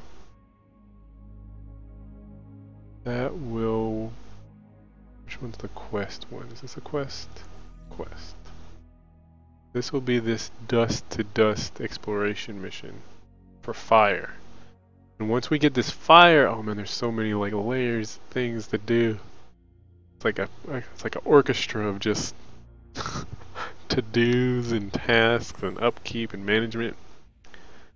But basically, once we get that fire, we'll be able to build this. Fire is the last thing we made. When we did that one curiosity, we got our titanium. So doing this quest and getting that curiosity basically saved these guys. The amoebas. Because their home planet had what we needed. Their home planet had what we needed to build, but if we can find it by other means, which is this quest and that curiosity that we did, fine, we won't overthrow them. We need to actually practice on somebody before we jump right into like a main game. This prologue is pretty intense, but need to flex my muscle as far as getting my hands dirty. Primus. So all outposts are pulling from, so this is pulling from Quarius. Smart. I can have them both pulling from Doucet. Then really put the strain on Doucet, but this is about to go in 2 turns. While this is gonna be down in 10.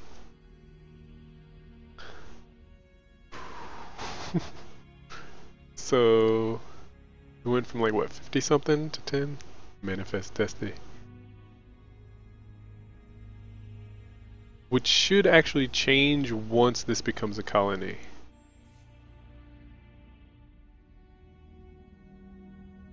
See, getting 56 from its next shipment.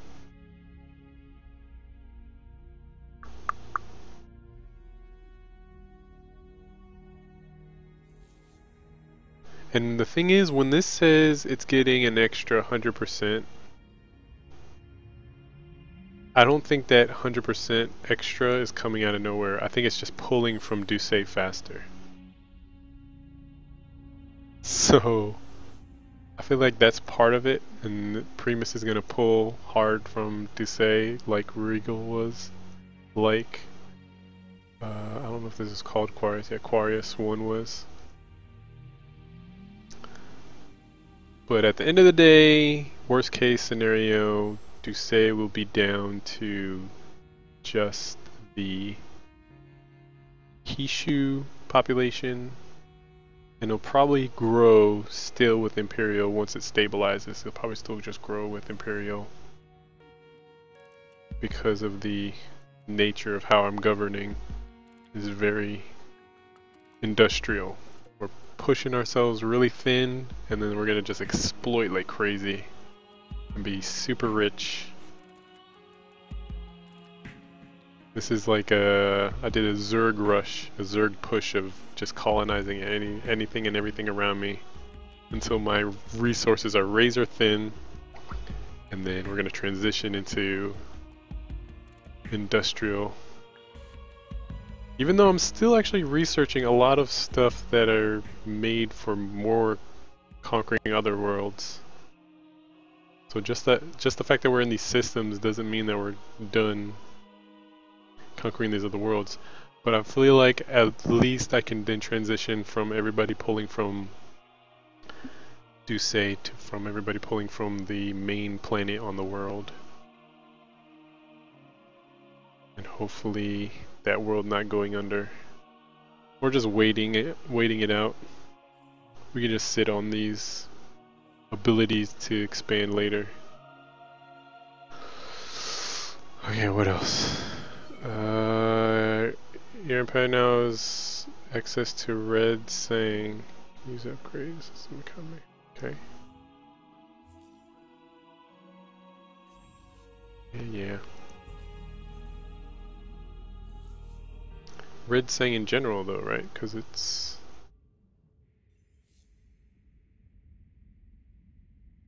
here. It's here, but it's not mineable. So wait, this guy's going to explore this for the quest. This guy's going here to just sit there. Yet we still have this unexplored lane here. That would most likely lead to just one of these dead ends, it looks like. Looks like the map is set in broken parts, so I need to research the technology to jump off lanes to other lanes. But I think one turn to build completion here for industry. Then we're going for science and dust. And then 7 freaking turns until I can get my hero back. That was just a mistake. That was for science.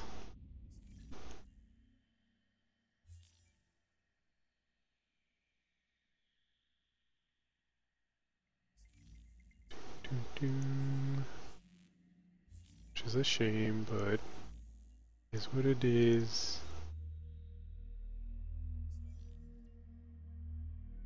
Six.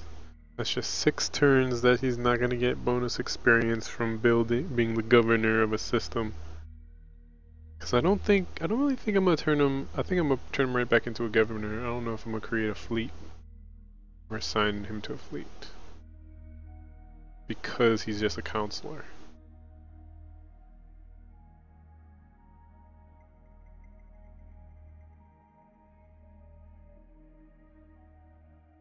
But we shall...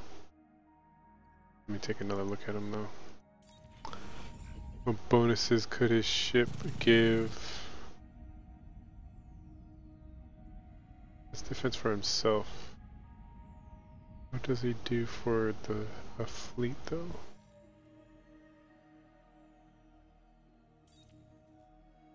Here. Hull plating absorption for a fleet.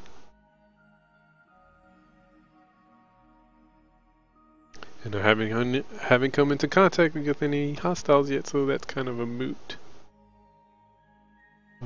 point to emphasize. So I think I'm gonna throw him in Duce,